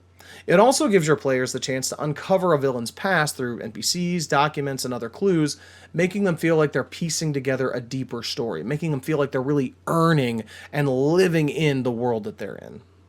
Yeah. That's pretty much it. Yep. Do that. For my story. Oh, I don't know how much I want to give away because it's still big work in progress, but yeah, might as well because it might change a little bit. But you don't have to give away everything. I'm not going to give away everything. I'm just going to give away a little bit. Okay. So one of the major reasons why this character is doing what he's doing is because of World War II. Okay, so this is set in the real world. Yeah. Okay. Yeah, it's got some real world stuff. And World War II, being a part of that, seeing the absolute devastation that humanity can do, right? Yes. And that being a big factor as to why they believe that they can change that with what they've been given and what they can do. See. Because humans on their own are so they need somebody to rule them in a way. I don't know if I'm allowed to ask this, but I am incredibly I am very interested at hearing that. Is this bad person, is this Axis or allies? Takes place way after that. Oh, okay. Yeah. Takes place after that. But yes. was allies. Okay. But the horrors of war. You know. Yes, no, like, I'm glad that it was allies, because making them access powers is... That's too easy. Very, very easy. Yeah, way too easy. But no. Yes. Allies. Yep. Yes. Just make a dragon undead and give it create, spawn, and energy drain, I guess. For a white dragon? Yeah. Yeah. I suppose. I guess I was thinking, when you say a white, I'm thinking like more the so actual... like the scarier version of whites, where they could fucking level drain and paralyze and all that. I think that's what we were talking about. Yeah. Oh, okay. Yeah. Number 6, prepare for high level mobility. Most games end before level 10. I am currently, let's see where we're at as of right now today. The calling campaign got everybody to 14th level. And I gotta tell you, they are insanely powerful and they can do an insane amount of stuff. Well, at higher levels, your players, they can travel great distances in a snap with teleportation, flight. My characters, even though this isn't necessarily, teleportation, they dimension door practically everywhere. And, you might even wind up with magical vehicles, whether that's horses, whether that's Pegasi or other specialized mounts, whether it's a magic carpet, whatever. Your villain should be just as mobile. So that means they need to be able to keep up with the heroes to strike wherever they need. That means they need to be able to get away from them. So think about how fast movement is going to affect your campaign's pacing and prepare for the world to feel a little bit smaller when everybody can get around so quickly once they get up to those higher levels. This is another great thing too, thinking about that mobility, not just physically moving around, but also the villain growing in ability and power. As your characters are gaining power, gaining new abilities, gaining all of this wealth and stuff like that, why can't your villain be doing the exact same thing? Number 6. Okay. So it's interesting to think, because in the beginning, the villain is probably going to be able to do all this stuff to begin with a lot of the time, right?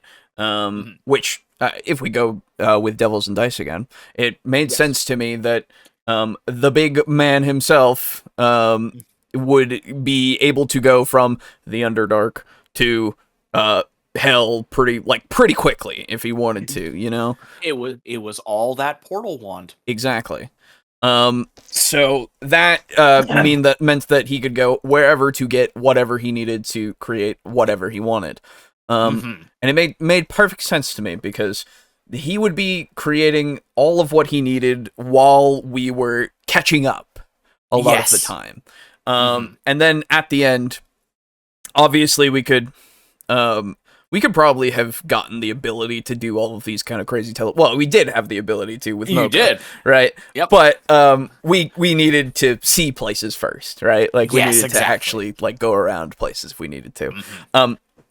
Which I get that fast travel point, my guy. Exactly. I think that's an important part of the ability to make the world at least feel big still, is have it so that you can go, okay, you can go there, but you have to get there first. Yes, right? Exactly. It's important for that. Either that, or you need to go somewhere very specific in order to access an area you've never been to. Like having to go to the Iron Tower in order to actually go to the material plane. Exactly.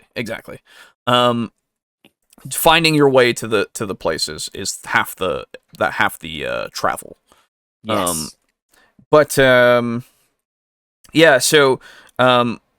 And obviously, again, Kozayamu was getting all of his resources together, continuing to grow stronger. Once we knew about him, obviously he had been doing so for a little bit, but then we, figured, he's doing it more. On the trail. Yes, exactly. And we kept growing stronger, obviously, and it just made sense that why wouldn't your villain be able to continue to be the villain and continue to grow throughout the whole thing? I mean, it's that ticking clock element that's just always going to be there. Yeah. Would we potentially have gotten to the point where he could exponentially outgrow us? Potentially, yes. You were essentially the way it was laid out. Yeah. The point where you fought, if you lost, that would have been Exactly. the exponential growth moment. Exactly. Which made sense. Or would have made sense. Yes.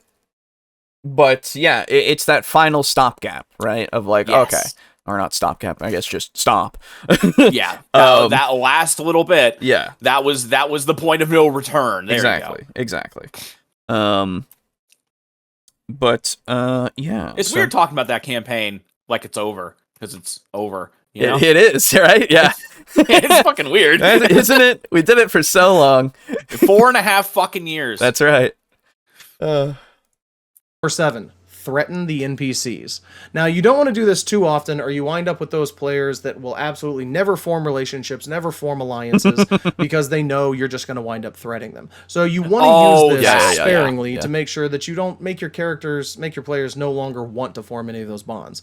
This is one reason I love Tolus, and I love running a setting in one city, because they have to form bonds with these people. They're just in one city. They pretty much never leave there. Yeah. So it means they have to form relationships. They have to form bonds. I've been very careful about attacking those relationships, because I want to make sure that they don't feel like it's a penalty to them. Why is the classic backstory for adventurers? My parents died and now I'm out for revenge. Well, it allows them to sever all of those ties and give the DM, the narrator, less people to threaten. Yes. It's unfortunate that there's not a lot to add, because it's like, yeah, this is what you want to do. This is all incredibly base. Yeah, absolutely. The GRRM technique, I don't know what that means. Yeah, not a single ounce of cringe to be found. That's true. Not yet, anyway. That's right. But yeah, I think it's important to utilize George R.R. Martin. Oh, the killing everybody method? Yes. I gotcha. Now, obviously, it's incredibly important to continue to have a threat to the NPCs, right? Yes, you need to do it sparingly, but you can't do it so sparingly that it doesn't feel like that the villain isn't present, right? Yes. And it can be more of a slow, persistent threat rather than an explosive, instant threat. That's two words that mean the same thing, but you get what I mean. Well, just double emphasis. Yes, exactly. So I would say one of the things that was more of it wasn't really slow, but at the time it was explosive and instant.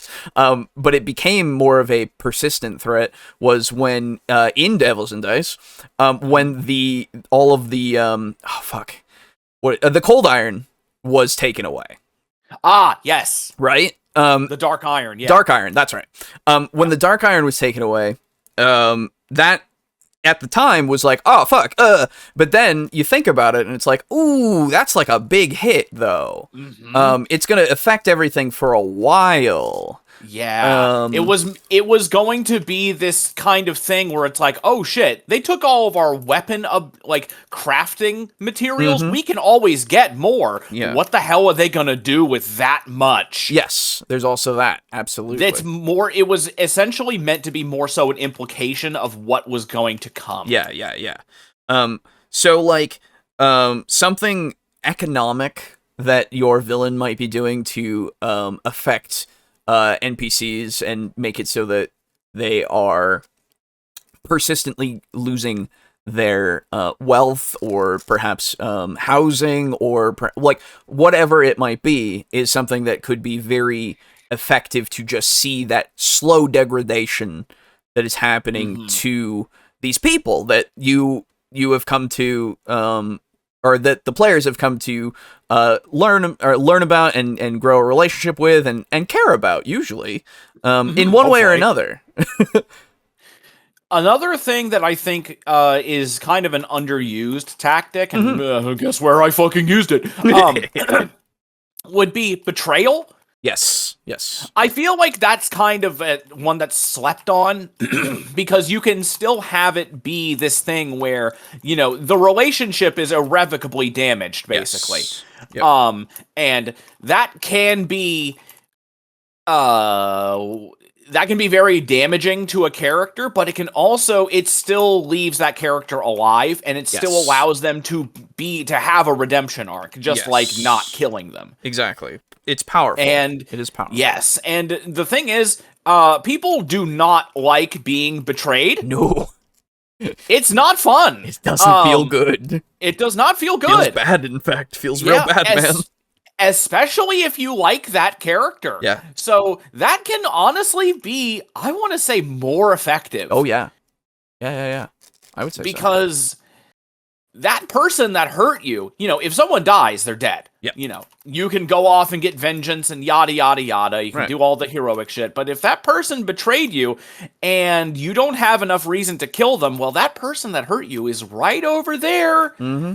Still kicking, and they may be a dick about it. They may be like, hey, I'm sorry, this is just business. Mm-hmm. And then where does that leave you emotionally? Mm-hmm. That now that was their entire relationship with you is just business. Mm-hmm. Mm-hmm.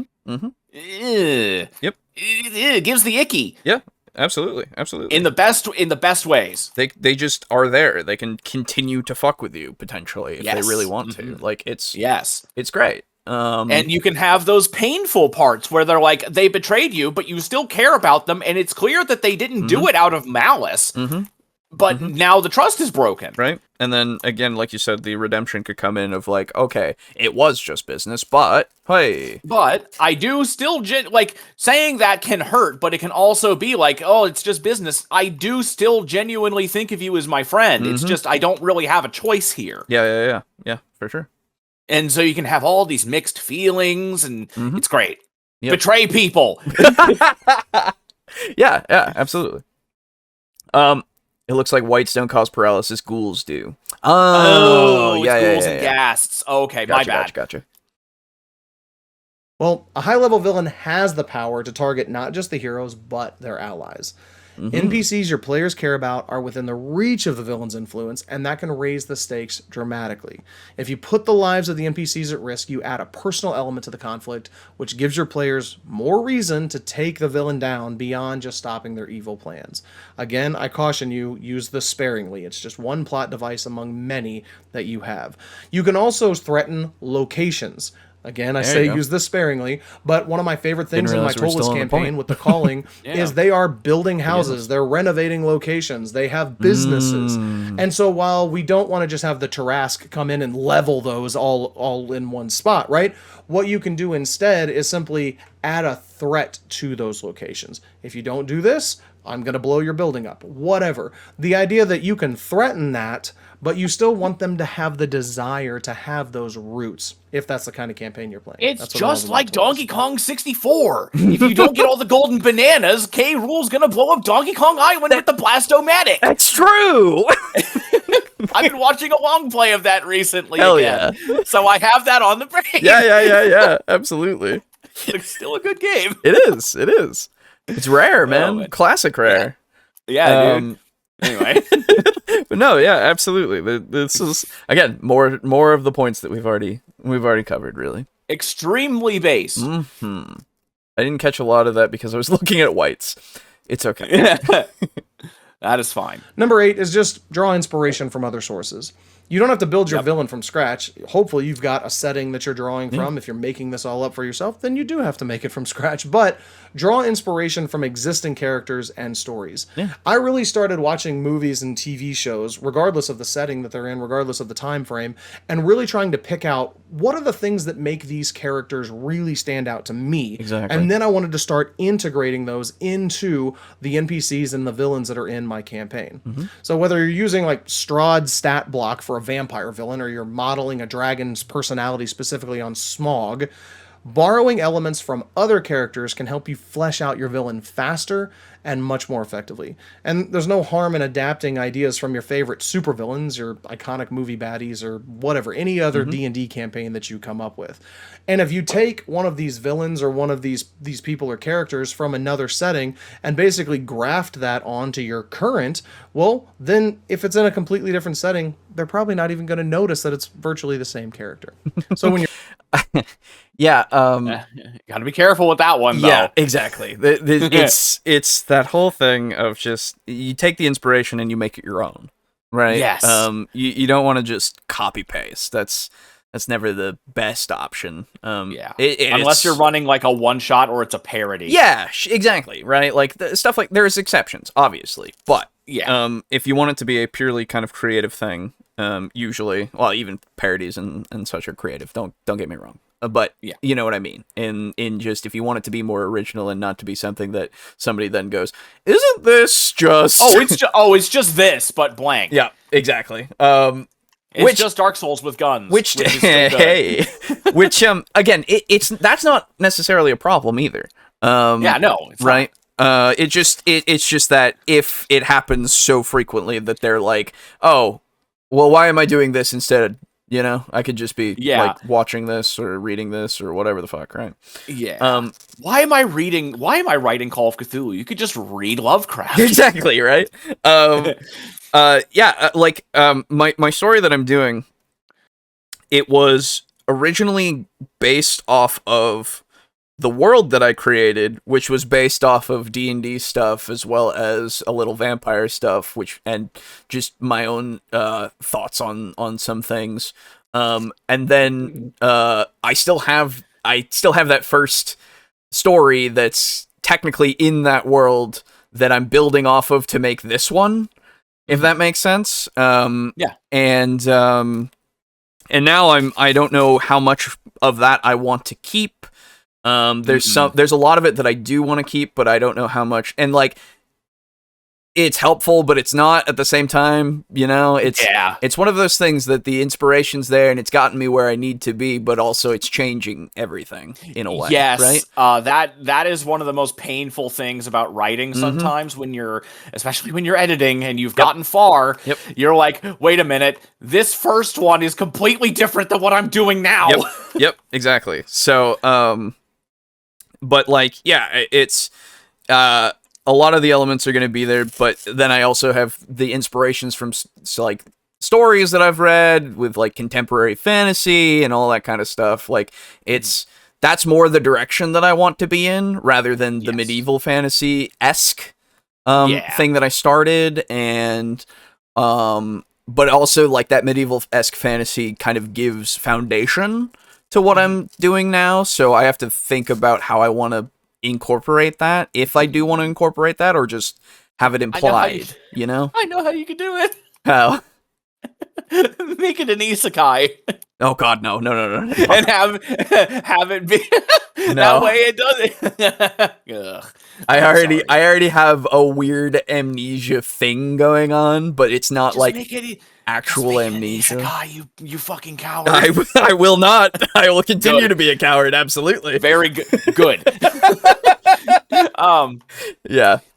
So now, when you say you're writing it, and you say writing a story, is this something that you are wanting to run in a game, or is it just something that you are actually just writing? It's something that I'm actually just writing. Okay. Yeah. Okay. It's something that like the character. I never want this character to ever be in like a game, you know, because I know his story. I know where he's going. You know. Fair enough. Okay. And I don't want to self, you know, masturbate. Don't want to self-insert like that, you know? Like, yeah. Exactly. I don't want to do that. Fair enough. Because it's like, I like referencing my own stuff in certain instances, but it doesn't feel natural the way that I've put this in. So wait a minute, let me clarify. Just then, did you say you didn't want to self-masturbate? Yeah. I know. So, don't worry about that. Do you usually, Don't worry about that. Okay. My brain. Yeah. I still haven't recovered from the 24-hour stream. We're fine. Yeah, it's true. Yeah. You will never financially recover that's from right. that. That's absolutely true. But yes. What was it? So yeah, inspiration. Good stuff. Yes. Find it. It helps. Have your villain inspired by other stuff. Although, Just anything, one really. thing that I will tell you from experience, coming up with shit that is original, very, very hard. Yes. Yes. Do not, if you want to come up with something on your own, great, but do not expect it to be 100% original. Yep. It's not going to be, it's never going to be. Own it. Yeah, exactly. That's not a bad thing. Yes. So I can talk about this a little bit. Sure. Have you ever played the little known game Resident Evil 4? I have indeed. It's a very niche game. Yeah, no one's ever heard of it. It's a little indie game, little mom and pop developer. Yeah. And the first major boss in that game is the village chief. Yes. Yes. A portion of the village chief has directly inspired my big bad in what I'm writing now. Hell yeah. Cool. Which Makes sense. That might sound strange considering what he looks like. Sure. But yeah, and the reason why is because I'm writing horror, and that shit when I was young, and even still kind of now. Well, okay, when I was young, it scared the fuck out of me. Yeah. Now it's just gross. Yeah. But I get that. it's great. Mm-hmm. Yeah. And I hate it, and I love it. Yeah. For sure. So, if you are doing something that is like horror or whatever, or if you're doing something, basically use in things that inspire an emotion in you or a feeling in you. Sure. If you are writing a great big like fantasy open world, like if you're making a a custom world. Yeah. Think about things that actually inspire a sense of awe in you, or a feeling of wonder. Mm-hmm. A really, really good example of this would be something like Jurassic Park. Ah, yes. You know the scene that when they're seeing all the fucking dinosaurs and they do move in herds. Yes. That scene, if that scene gave you goosebumps, like it gave pretty much everybody, you might think about having some big fuck-off dinosaurs in your world and those big wide-open plains and stuff where they can roam around and move in herds. Do that. If that is a feeling that you got from that and you're trying to create that similar kind of thing, like that kind of feel or that kind of area, use that. Use the inspiration for sure. Absolutely. Yes. Doesn't have to be one to one. Look for feelings. Feelings are very easy to communicate. Mm-hmm. It is true. And then ground those feelings in the backup. The ground. Yeah. Ground them into the ground. Yes, ground them in the ground. But grind them. Ground it in the writing that you do, the setup, and make it so that everything can flow in a way that actually does provoke that feeling. Because you can't just go, oh, and dinosaurs. And then they come across a scene of dinosaurs roaming. And you're like, then you're moving into parody. Yeah, exactly. Comedy and parody. Exactly. But you can't just suddenly spring it. You have to have that build up, right? Of that would however be pretty sort. fucking funny. Though. It would be funny. Yeah, for sure. It would not have the appropriate effect. No. But it would be an effect. You guys are walking through the forest and you pull out a little fucking brontosaurus action figure. Yeah.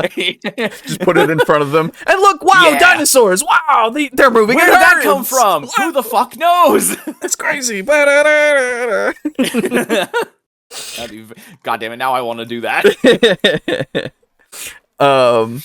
Anyway. Boo was telling us to betray people. That's true. That's what he was doing. Yes. Yes.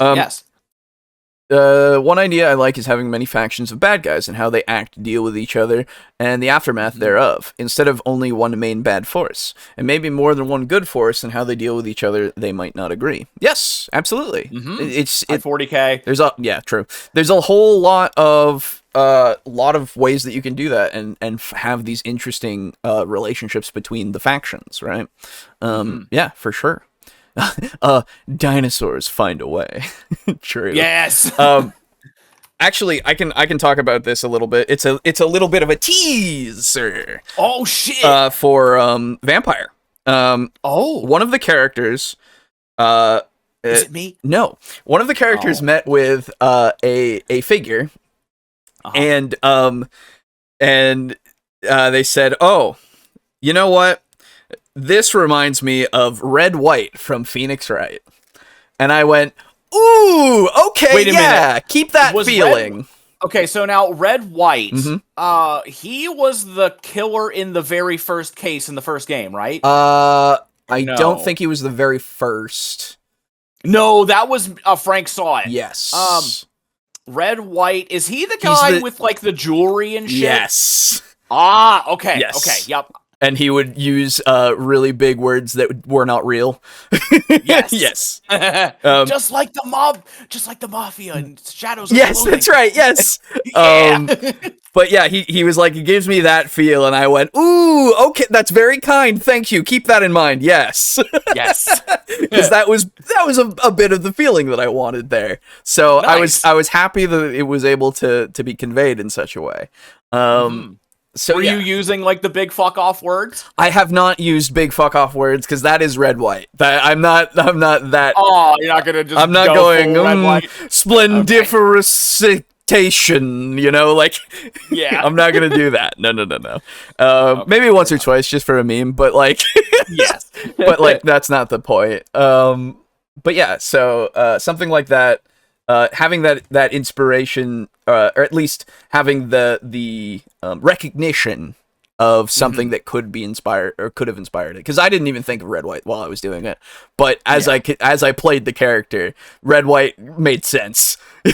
Yeah, actually, now that you mention all that and like Phoenix Wright and stuff, I feel like that is a gold mine for interesting NPC personalities. Oh, absolutely. Because that's basically the entire game. Exactly. Officer Meekins is my favorite guy ever, and I've used him in many different ways, just in general.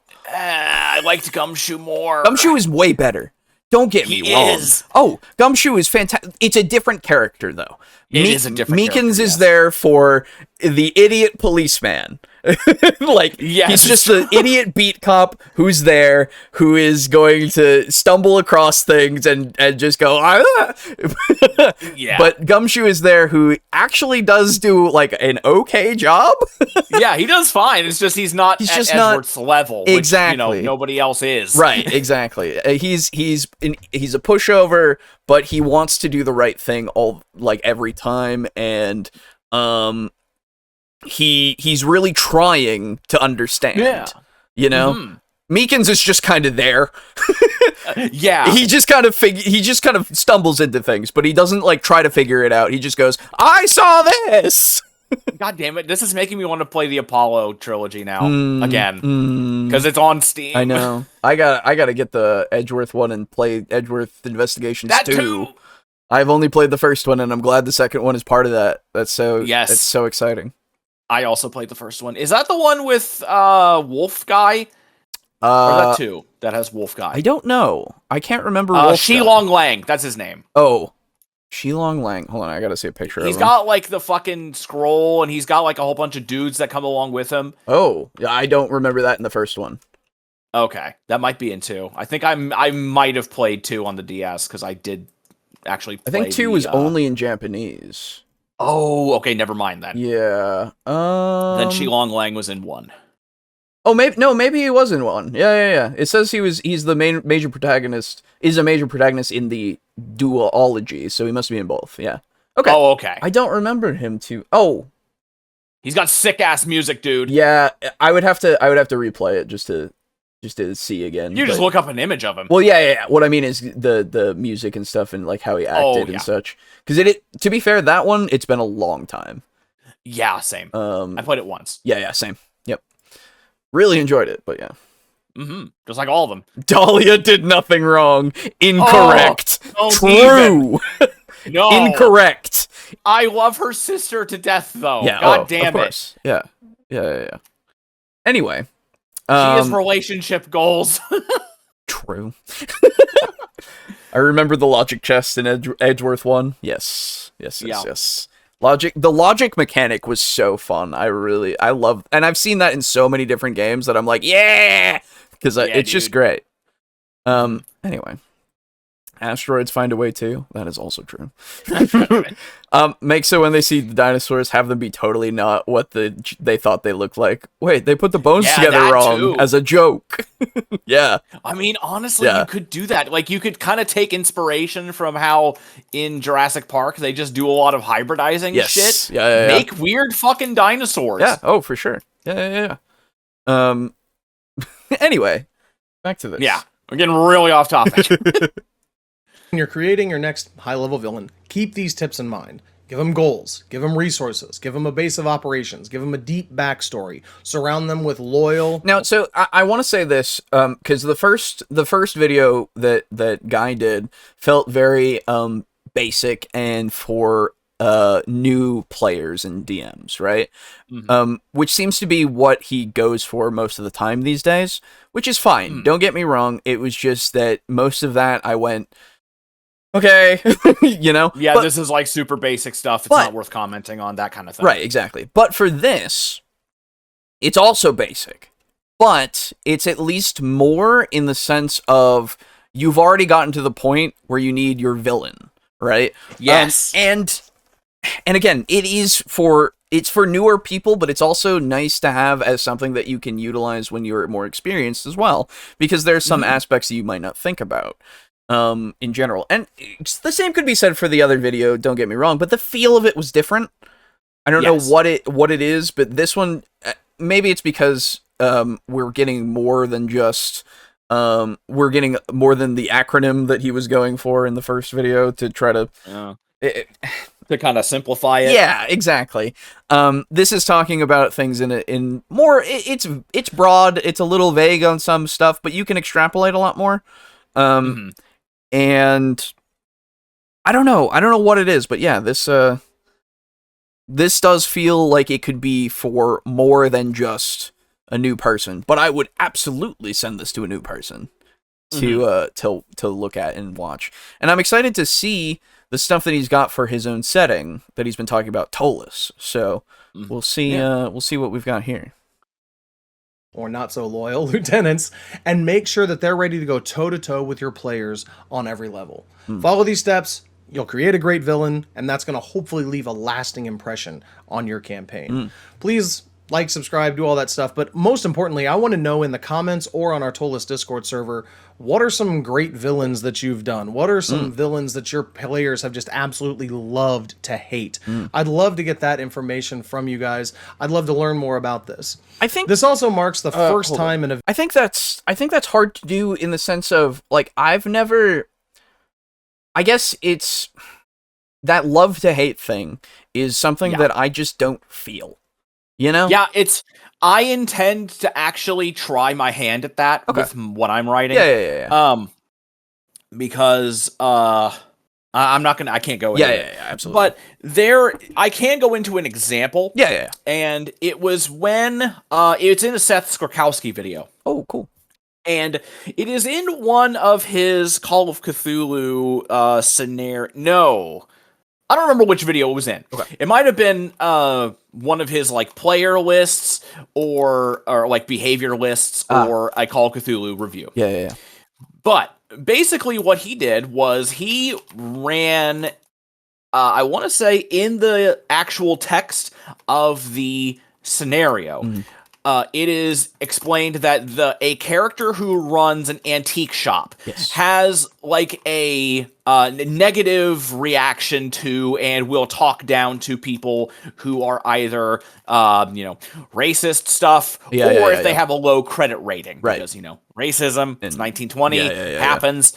Or and all that. Yeah. Usually connected and in that time. Basically, he made... It was very funny. It was just this character just kind of being a snob and being kind of a dick to one player in particular because they were both Asian and they had a low credit rating. Right. And it got the player to be like, okay, I gotta take 10 minutes because I'm so fucking pissed at this character. I gotta step away. Yeah. And it's really, really funny. I wish I could tell you which video it was. But I'm going to try to do that, except I'm going to be making someone who's going to be effectively just like monstrous to another character. Okay. And it is difficult to do that, and it's difficult to read, I think, sometimes, because if you're playing a game and you have a character and you have a player basically just actually be angry, you do kind of want to clear it and make sure it's like, hey, this is not me making you angry, right? And like, no, this is the character. Right. You have done. It's like what is it?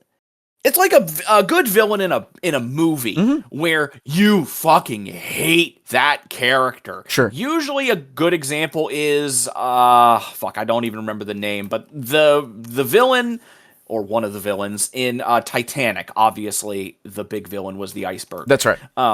You're talking about the guy that she's supposed to marry in the beginning. That guy. Yeah. Who throws the women and children away and goes into the boat himself, or the lifeboat himself. Yes, and all that. he slaps her or whatever. Yep. Yeah, that guy. Fantastic fucking performance. Yeah. Oh yeah, it was a great performance. That is the thing. Sure. It's so hard to have that moment be like, oh my god, I hate this character, but I do not hate the person. Yeah. It's a good performance. I guess it's just one of those things where I guess love to hate means that more so, because I'm just like, oh yeah, I appreciate the character. Yeah, the character is good. Yes, it's that moment where you truly find the character disgusting, but you can appreciate the level of effort and direction that it took to elicit that response from you. Okay. Yeah. I get that. Yeah, that's a love to hate. Okay. Yeah. Hard to find, I guess, a lot of the time. Hard to do. Yeah, and hard to do for sure. Absolutely. Yes. Because you got to tread kind of a thin line of actually making your players angry during the game. Yeah. And it has to be a particular kind of thing, I would say. Yeah. And you also need to have a lot of trust and a good repertoire with your players. Yes. Yeah. You got to have. I would not recommend even trying to go for a love to hate villain with people you are unfamiliar with. Yeah. You could really. Yeah, it could be problematic for sure. Yeah. It could be. You also sorry, I keep coming up with shit. Yeah, you're good. Yeah, absolutely. That's the whole point. Okay. You also really want to make sure that the actions of the villain are not I don't like to use the term, but this is definitely appropriate. You definitely want to make sure that the actions of this villain are not triggering. So, for example, let's say that you have a player who's, I don't know, their dad was abusive. Yep. And he was an alcoholic. Yep. You really don't want to have that love to hate villain be an abusive alcoholic dad. Because that's becoming too real now. Yeah, there, like you said, there's a fine line that you do have to do. But the problem is the scenario itself. If you're running one, if that's how it's written, I mean, if that's how it's written, then absolutely. But the thing is, what you need to do obviously is talk to your player beforehand, right? Yes, you need to talk to the player, and if it's a big enough deal, basically you can take out some elements, or you need to either edit that part out for that player's benefit, or let them know and ask them if they are okay with having that in the game. Exactly, because that level of discomfort and shit is definitely worth just being upfront and saying, hey, this is coming up. Are you okay with this, or should I change it? Yep. That's it. Always comes back to the communication aspect, right? Yes. Your open and honest communication around the table. Always have that, and you should be fine with whatever you're gonna do. Yes. And yeah. So, also, if you want to have a love-to-hate villain that probably won't do any of the triggering stuff, like I said before, betray people. Yes, that's a good way to do it. Yes, absolutely. Yeah, having it can be relevant again. So there was I remember seeing this was on Reddit quite a while back at this point.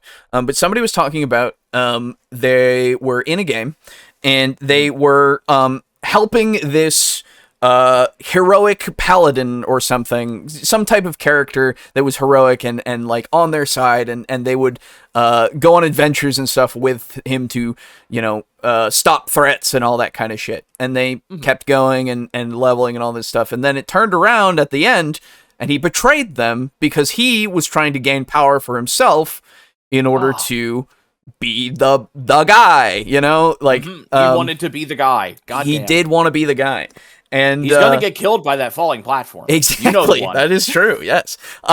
But they had so much time with this guy who they genuinely thought like was an ally and cared about him, and it turned out that he was the big bad at the end. Because of like they were helping him the whole time unknowingly, right? And then it was time for them to get out of the way, which was a fantastic move that I assume, and they talked about it, and it was one of those things that if you can do something like that, you did it. It's great. You did it. You took those players' trusts and you wrang it out like a fucking wet rag. Exactly. It's great. Yeah, for sure. As someone who has done that, not to that extent. No, it's pretty great. But yeah, it is something that works, and then you get the players will go, "Ooh, that guy," and it will be incredibly memorable. If they get to kill him, they feel catharsis out of that, you know, all that kind of stuff. It's great. Or if they kill him and they still had feelings for them. Right. Yeah. You can have the other half where they're like, God damn it, I don't want to do this. Yeah. Stab. Exactly. Yep. Exactly. There's that hesitation because you thought they were such a... You thought. But then... You thought. Yeah, exactly.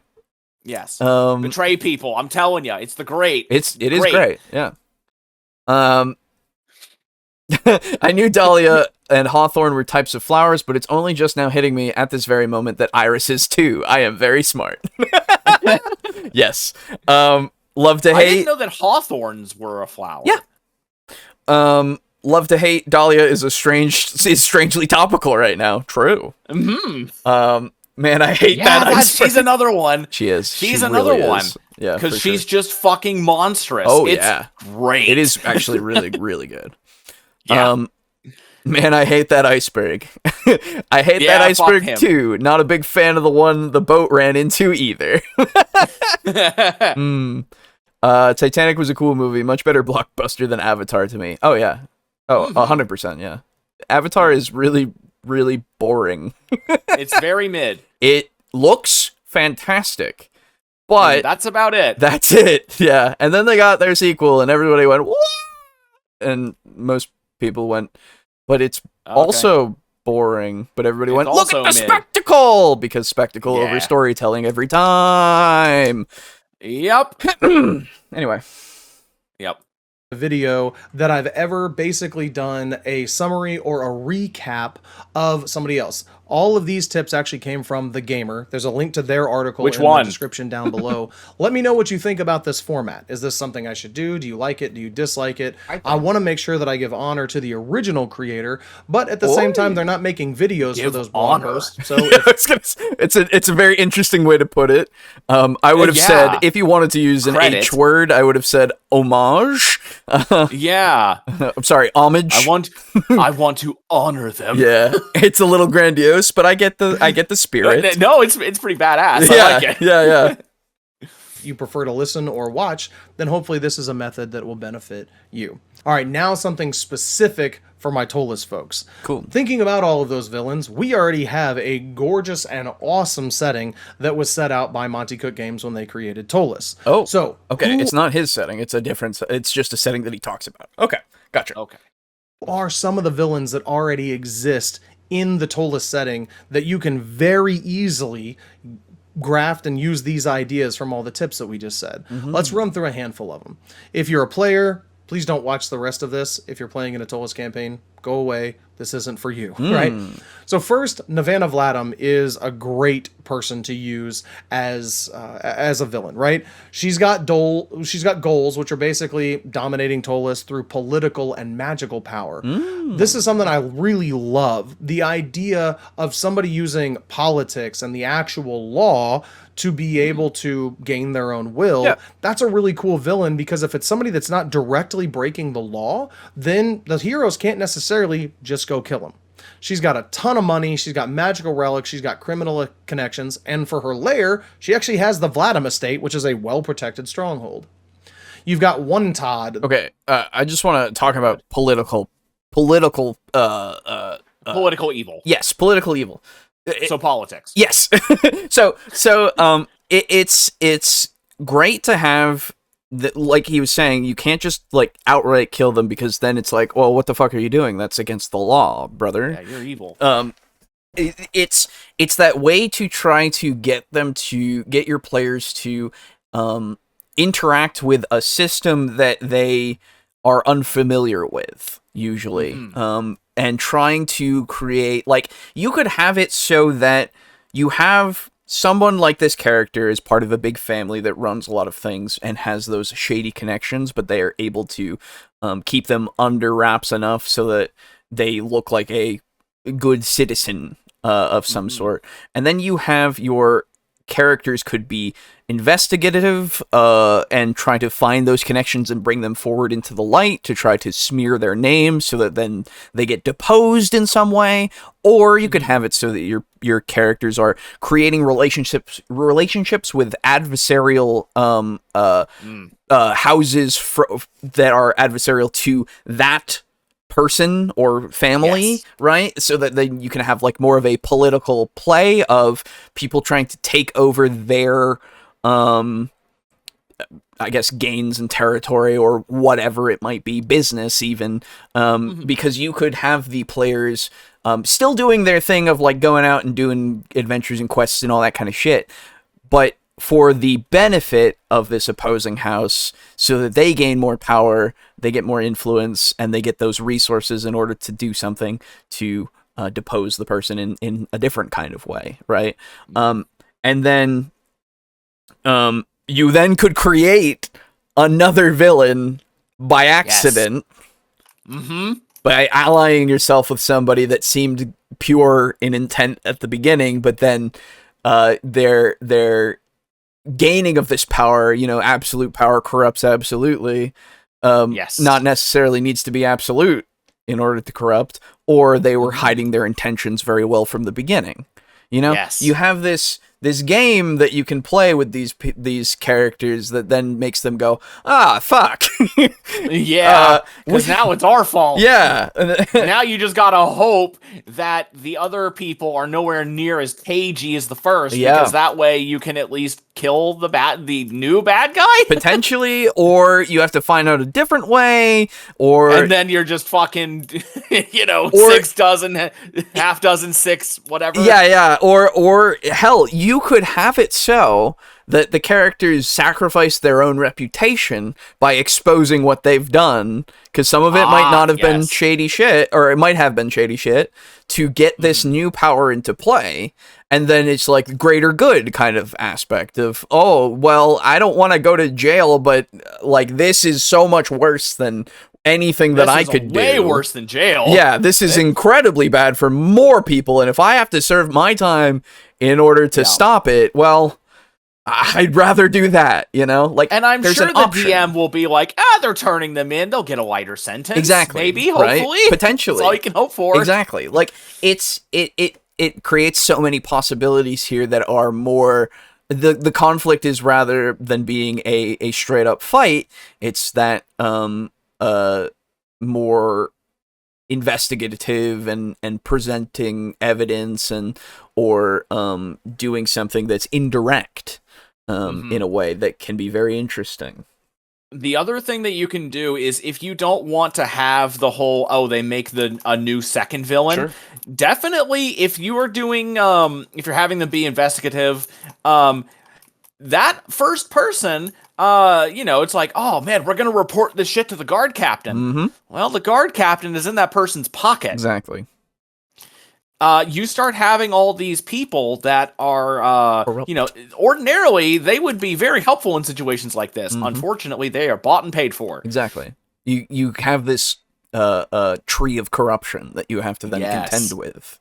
And then now you don't have just one villain. You've got a lot. And hell, you could make it so that it becomes a rebellion, like in the sense of getting enough support from the populace to then overthrow or something, or getting another whole kingdom, quote unquote, or something involved to come in and try to liberate things, like there's so many options. I can't believe I'm referencing this. Or you could go with the most well-written option. I do believe, Alejo, that we relatively recently visited your homeland of Drugland. That's right. Drugland, USA. That's right. And the whole point of that game was to systematically break down the operation, killing and or swaying lieutenants in order to, bring out the head of the organization. Yeah. Yeah. No, you're right. I'm sorry. You're fine. It's I hate that applies, but it's works. true. And that one even had, and I don't care about spoilers because it's kind of it's a bad game. Don't play it. It's not great for the story. It's fun to play, but it's not great for the story. Hell, maybe the true ending is better. I don't know, but yeah, I doubt it. But you even have the head of the organization has already bought and paid for his ticket to freedom.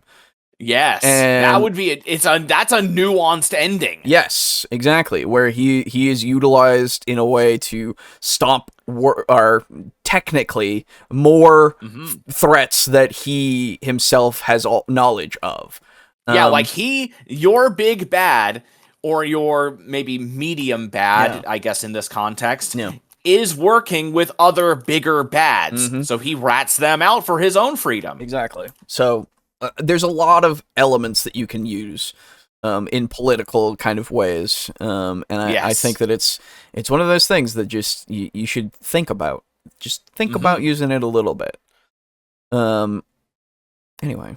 I liked Avatar better when it was Princess Mononoke. True. True. Yeah. The leader of the Chaos Cults. His goal is basically to release chaos upon the world through the Night of Israel. He's literally your classic end-the-world bad guy. We love him. His resources are he's got chaos cultists, access to rituals, connection to dark entities. He's even being fueled by chaos gods. Which one? This is its own setting, All remember? of them? This is its own setting. I know. Guy, if you want somebody that you just want your people to go and kill. He's got his own lair with hidden cultist hideouts. They actually have multiple different layers. So this is a great guy to just go and end. Lilith, if you haven't read about her, she's a fascinating character. She's the high priestess of the fallen. Her goals are to bring demonic influence and darkness. Her resources, she's got a ton of her demonic powers. She's got cultists. She even has dark magic from the fallen and resources and all kinds of stuff like that. And her lair, which is actually multiple people's lairs, is the Dark Reliquary, which is the super evil, crazy structure in the necropolis, just filled with undead, filled with demons. This is another one of those villains that you can probably just go after, but this is going to be a high level. So she's a perfect one to have lieutenants that you throw at your people first. Mm-hmm. Then we've got Shulakar, the Dark Elf Outcast. So if you've played any of the existing adventures from Chapter 33, you've probably already encountered this guy. He's a really good kind of lower level villain, and it'd be very easy to turn him into a lieutenant for a bigger bad guy if you wanted to do that. He's basically after, vengeance against the city. He's really just trying to procure magical items, dark magic, and alliances with underworld figures. He's got those as resources, but that's also part of his goal that he wants to get into Castle Shard. And then okay, I think we've gotten enough from this video. It seems like it's just listing these things from this other setting. Yeah, so and far, unfortunately, as good as it sounds, Yes. we don't really have anything to add because Exactly. we are completely unfamiliar with Tolis. Yep. So I think that's a good place to stop it. Of course, the video itself will be in the description if you want to learn more about these characters themselves, and maybe it'll inspire you for more of your own, and maybe playing Tolis itself. I don't know. But the video is in the description, so please go check it out if you want to. Anyway, any other thoughts about villains? I guess while we're here. I think Or any there thing should about it, I guess. I think one that shouldn't be ignored, because we're kind of talking like villain archetypes. Yeah. I think the bumbling kind of villain or the comedy type villain shouldn't be slept on. Because obviously they don't fit the bill every time, but when they do, it's definitely worth thinking about. And it doesn't have to be like the big bad, but maybe just you know, like one of the lower lieutenants. Yeah. I think that those can be very good. To inject a little bit of levity into a situation that may, depending on what your main villain is, could be quite grim. You can think of it kind of like in a Warhammer type thing, where, let's see. There are a few stories, like actual books in Warhammer, where there's some shit going on. Like there's necromancers raising whole armies of the dead, villages are getting wiped out, and blah blah blah. And then all of a sudden, fucking Gotrek and Felix, they get a letter that's clearly a Skaven pretending to be a human who is giving them information. Yeah. And it turns out it's Thanquol. Of course it is. And because he doesn't want the necromancer to do all that shit because it's ruining everything for the Skaven, because they want to steal that village's food or whatever, I don't know. Right. So you have this other villain be kind of goofy and, just do it in a really weird, stupid way where, you're thinking as the villain, it's like, oh, if I write them a letter, they wouldn't think that a Skaven could write a letter, and then, you can barely speak English. Yeah. I get that. I think that those types of villains and scenarios should definitely be utilized and not just completely ignored. Yeah. Because they can be very, very entertaining. A good one to also reference, I think, is just in general for the there's many depictions of Robin Hood, right? Yes. And Robin Hood with the Sheriff of Nottingham is usually more of a bumbling villain a lot of the time. He's the underling of Prince John, I think. Yeah, Prince John. Yes. Because Prince John wants to overthrow King Richard in the stories usually. And most of the time Robin gets the upper hand on him and makes him more of a laughing stock and such. And he is competent enough, but most of the time his plans are foiled because they aren't thought out well enough to compensate for how Robin Hood is and all of the merry men, really. He's another good inspiration for somebody like that, who's not necessarily super comedy-esque, but he can be written in such a way that is comedic, Yes. I'm trying to remember if the dog version of him was like full comedy or not. It was more, I think Prince John was more the comedy version in the Disney one, I think. Yeah. It's been a minute. I can't remember the fucking name of the movie. There was one where Robin Hood was played by Kevin Costner. Okay. And what's his name? Snape. Yeah. Yeah, he played the Sheriff of Nottingham, and he was actually like a fucking menace in that movie. That's he was cool. He was the bad guy. That's awesome. Yeah. It's a good movie. Yeah, I bet. Yeah, because it's focused basically a lot more on him than Prince John, although King Richard is in there. Sure. And Sean Connery. So a Scotsman playing the King of England. And there's a part where he's got like a witch who's like helping him do stuff. Okay. Yeah, it's weird. It's a tiny bit weird. Yeah. But basically he tries to get Maid Marian to like force Maid Marian to marry him. Usually. Say that 3 times fast. Mm-hmm. And after the like mock marriage, that's like they run through it as fast as they can, and he basically tries to like SA her at the end. Yeah, of course. So he's not a good guy in that. Yeah, he's very bad. Yeah.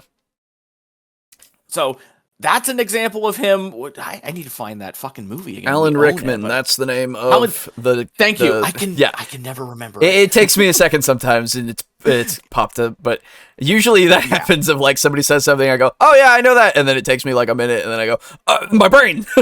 Yeah, I just know him as Snape. I understand or, that, yeah. Hans Gruber. But Snape is easier to say. Yes. I gotcha. Yeah, Alan Rickman. Many a role. Yes, Miss that guy. Yes. Fuck. Fantastic actor. Absolutely. Love him to death. Mm-hmm. So sad that he's dead. Yes. Rip.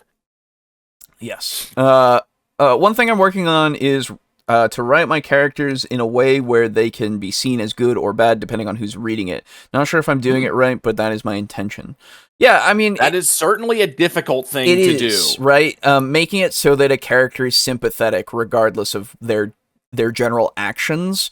That's usually... Yeah, it's one of the hardest things to do because you have to make it so the... Like, that's kind of... In a way, kind of what I'm thinking for my main guy in my story. It's like, oh yeah, he's not doing good shit, and he's reprehensible as fuck what he's doing now. But from the beginning, there is a reason, like he's seen all this shit, and because of what he's been given, he can see himself being above the normal people, and other people like him being above normal people, and so they should be the ones on top. And, making it, like, doesn't excuse anything that he's doing, but you can see where he's coming from. Yeah, I think the best way to do that is to ground the villain's actions in an emotional response rather than a logical response. Yes. Yeah. Because people are more willing to, what is the term? Sympathize with an emotional response. That is true. That is very true. And it makes them feel more human. At the same time, as long as you can have that emotion, have the logic behind it, you'll have both sides, right? Yes. You can have everybody kind of accept it. So again, it's hard, right?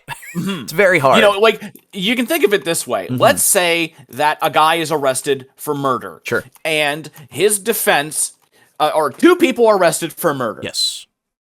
One person's response, his reason is because somebody killed my wife, and that's against the law. My wife. And that is the death penalty. Or someone is arrested for murder, his wife is killed. He killed my wife. I felt intense amounts of revenge and anger and grief, and I had to exact vengeance.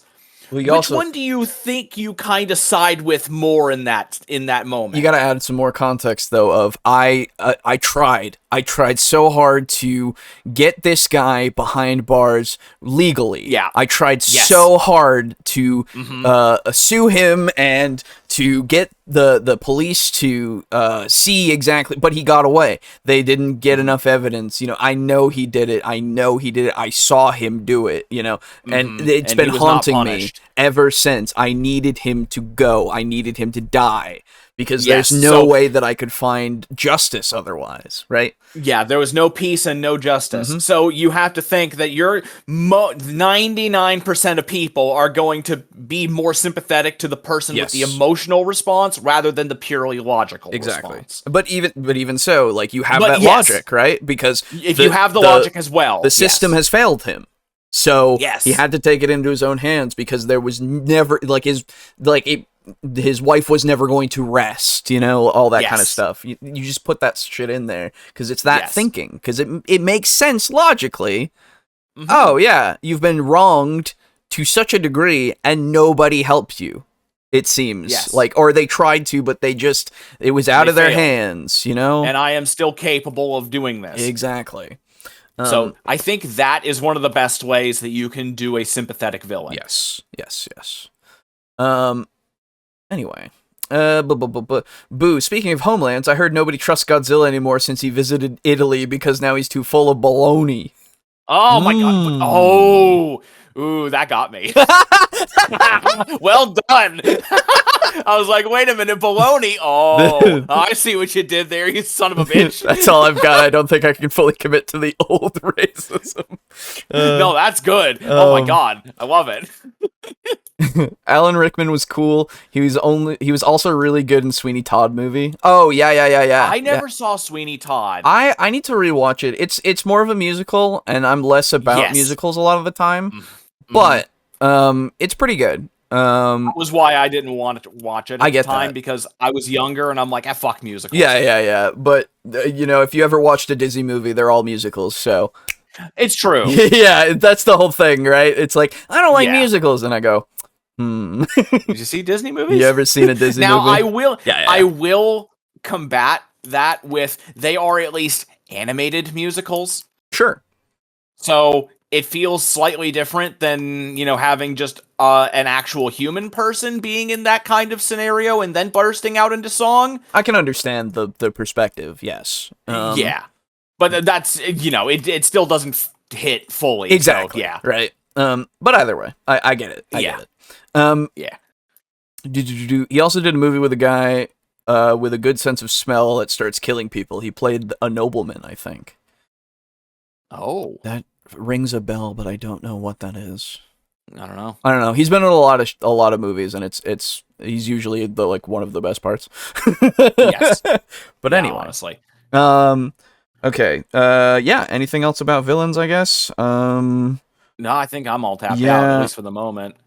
Yeah, I think we've talked about them pretty extensively so far. Obviously, I would say just your most important lesson to take from this is 1, betray people. Yes. 1, betray people.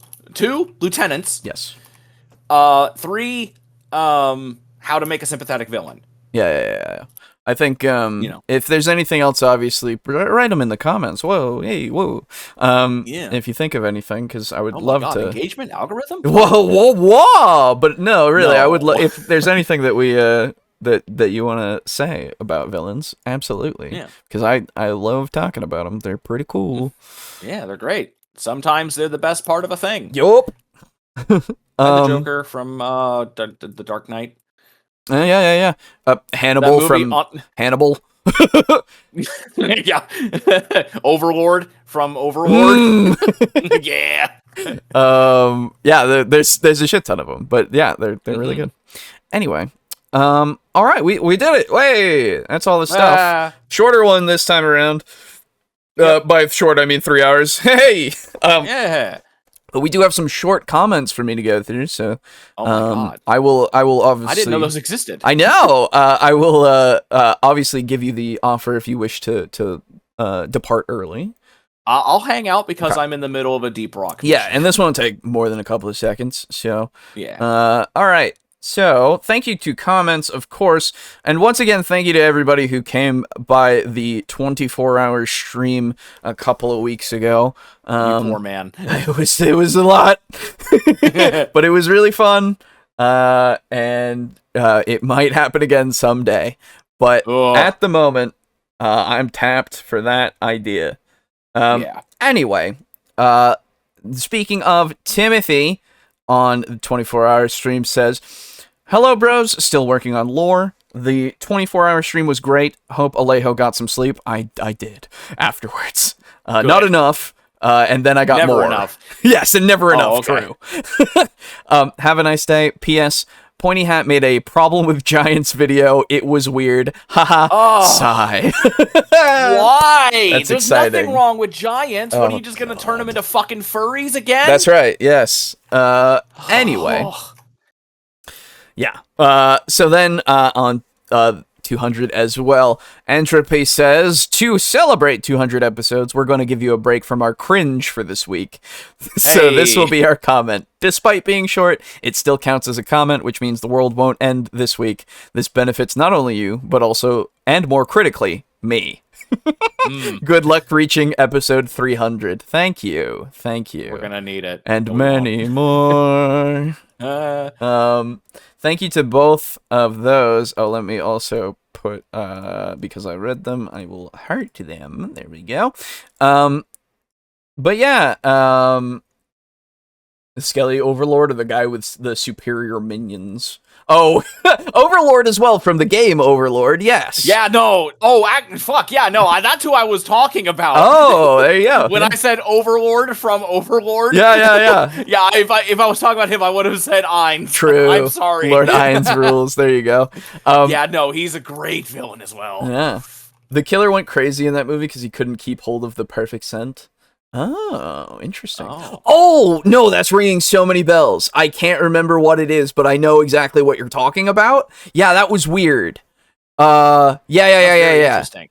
It was, oh man, yeah. Anyway, he wants the giants to turn into planets. That's it. What the fuck? Why? Maybe we'll look at it. Maybe. I don't know. I'm gonna hate that. Anyway. Why is pointing at so fucking weird? He's got an interesting perspective, for sure. He certainly does. I don't like it when he has problems with things. Anyway, okay. That's it for everything, everybody. I guess I will go into the ending spiel here. I'm sorry, wait a minute. Yes. Did you get... Alejo. Yes. Did you get 2 comments on a 24-hour stream? Yes, because everybody kind of came in during the 24 hours. Okay, fair enough. So yeah, I don't expect a lot of them. That's fair. The active chat doesn't count as a comment. Anyway, okay. So, thank you to our table flippers. Of course, you can go to patreon.com and become a table flipper if you wish, or go over to Ko-fi and become a table flipper there. Both have the exact same benefits if you wish to become it. That being said, thank you to our ones who are on Patreon, being in Tier 4, Draco Kraken, Rick, aka Unit Rico, and Steely, as well as a thank you goes out to Crimson Rose in Tier 2, and a thank you to our Tier 1 contributors. We appreciate all that you have given us over the years and continue to do so. And it's the reason why we can afford to do a lot of different things that are nice. I need to commission some more art. Because my brain is like, ooh, because there's some stuff that I want to get for us to have. For the old Devils and Dice stuff specifically, actually. I just need to go through and find some descriptions and write them out, and then get maybe some lines, like some specific lines. Because whenever you talk, maybe it's just me. It's probably just me. Whenever I hear about you getting art for Devils and Dice, I always imagine Tharnanar is in there. Oh yeah. Oh, he's definitely in there for sure. Yeah, but yeah, and it's either gonna be something that I said, or it's gonna just be hey. Yeah, exactly. But yeah, there's a bunch of stuff that I want to get for that, but obviously, artist permitting in the sense of money permitting. Because for good art, you spend money. Don't worry, I fucking know that. Yeah, I mean, there's also the stuff that I got for us for our profiles. Like, that shit's great. Fucking love it, and that's the artist that I want to use for like everything, really. Brand loyalty. Indeed, artist loyalty, really. But yeah. So it's because of you that we can do so. Thanks. That's very that's right. Yes. And speaking of, some of that art is for sale on TeePublic if you wish. It's all here, including the still the horror logo that we've had from 2023. If you wish to get that. And yeah, all of this is here. If you wish to go and buy something with it on it, you can go for it if you wish. Other than that, we have a website that I am going to completely update a little bit with some more pages and stuff. But for now, I know.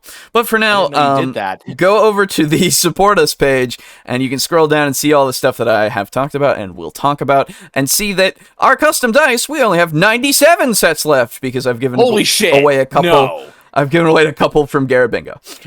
Oh, But that's why. Yeah, nobody. If you want to buy them and not hope that you win them, they're there for you to buy.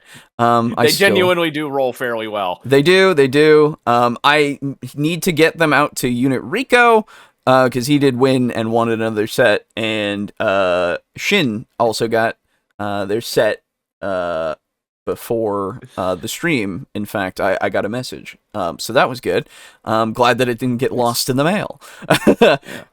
But yes, so go there if you wish. Obviously, if you want to just wait it out and potentially get one from a Garabingo, they are few and far between, but it's a potential prize.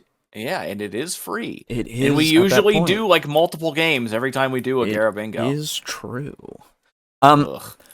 Anyway, now here's the weird thing that I will say to you all, for right now. We're still partnered with Humble Bundle, but I need to go in and do something different with it now because they changed the partner program. Yeah, it's a whole weird thing, and I've got to figure it out. But they've changed the partner program, so at the moment we are not supported by the link in the description. But so don't get anything. Well, but I still want to shout them out, obviously, because it's Humble Bundle. They have a lot of good shit. In fact, the Choice Bundle right now has Darktide, Persona 4 Golden, and Cassette Beasts in it. So, we played that. Yeah, we did, and it was good. If you join it, I think at this point you only get 3 choices out of all of the 8 or 9 games that usually come out. But those are 3 that I would absolutely recommend. I haven't played any of the other ones, though. I will get them at some point. Or I will get them when you haven't played Darktide? The other games, like the other ones that are the other one. Oh, yeah. Choice. I haven't played any of those, but I will when I get them eventually, because still part of that thing.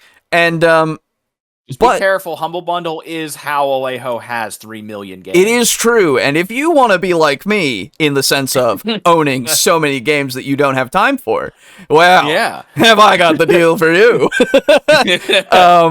But regardless, there's that. Also, all of these bundles, of course, that we've got. Where we had there's a G.I. Joe role-playing game bundle, apparently. I'm sorry? Yeah. Remember, like, Transformers is also a role-playing game now. And yeah, I did see that. Yeah. Dave was talking about it. To me, that makes more sense than a G.I. Joe one, because at least with... Man, it's fucking weird. Because I'm like, man, we're just making a soldier and fighting against Cobra Commander, but, it's not like... There we go. Oh, is that not it? Oh, okay. No, not that. Not you. Sorry, I was talking about what I was doing. You're good. Oh, okay. And with Transformers, I'm like, I can make my own robot who does, like, he transforms into different shit. You know, that at least has a little bit more customizability in my mind than a G.I. Joe one. Sure. But that's just me. Yeah. No, I get that. Well, there's also Warhammer Fantasy for another few days, as well as 7th Sea, which is nice. It's in its own bundle, as well as Mutants and Masterminds, another RPG there, and these are stories from Shadowrun. So if you want some Shadowrun lore stuff, basically, and stories from that setting, there's also that bundle. Hell yeah. Yeah, it's really cool. Obviously all the other ones, and still we'll still have the Tabletop Alliance in the description and such, because they still are a charity that supports all that stuff. I don't know if we'll still be able to support them through our link when I set it up. I don't know. I don't know how that's going to work. I got to go through it and actually do it. But regardless, go and get whatever you want through Humble Bundle. I'll still... Probably even if we weren't partnered with them, I would still offer bundles from them for prizes and just in general talk about Humble Bundle stuff, because I like Humble Bundle. It's a good site. It has a lot of good deals for a lot of games and other RPG stuff, so might as well shout them out regardless. But yeah, so that is all of that. Obviously... like, comment, subscribe, as they say, Yep. if you wish. Thank you again as well to everybody who subscribed during the 24-hour stream and after it. Like, we're up to like almost 730 subscribers now. That's crazy. Damn. That What'd you get? Like fucking got a bunch. yeah, we did indeed. So it's Nice. cool to Maybe see all the new people. We need to do more 24-hour streams then. Get on that. Adorable. I know. It's funny that you say such things. Yes. Funny joke. Funny joke. But yeah. I will fully endorse those dice. The D20 I received is completely capable of rolling a random number between 1 and 20. Hey, that's the endorsement that we need. Yep. See, at this point, Alejo, what you need to do, you have orcs, right? Yeah, you play orcs. I have I'm some talking orcs. about. You need to paint all of your boys. I do need to.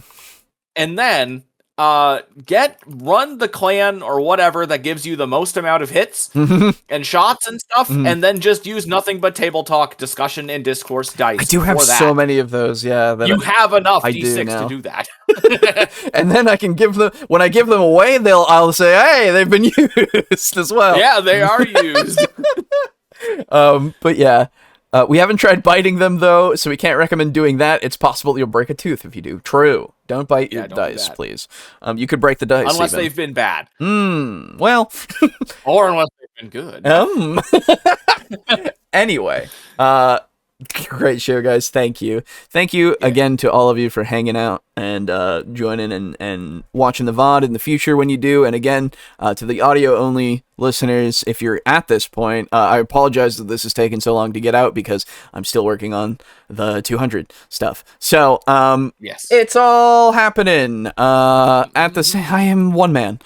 And I have one tired body. Yep. But I'm doing my best. And usually a tired voice, too. Yes. But I have been drinking a lot of tea with honey, and it's been doing wonders. So I'm all right. It's doing numbers. That's right. Anyway, thank you all for hanging out, and we'll see you next week. Yes. Bye-bye. Goodbye. Goodbye.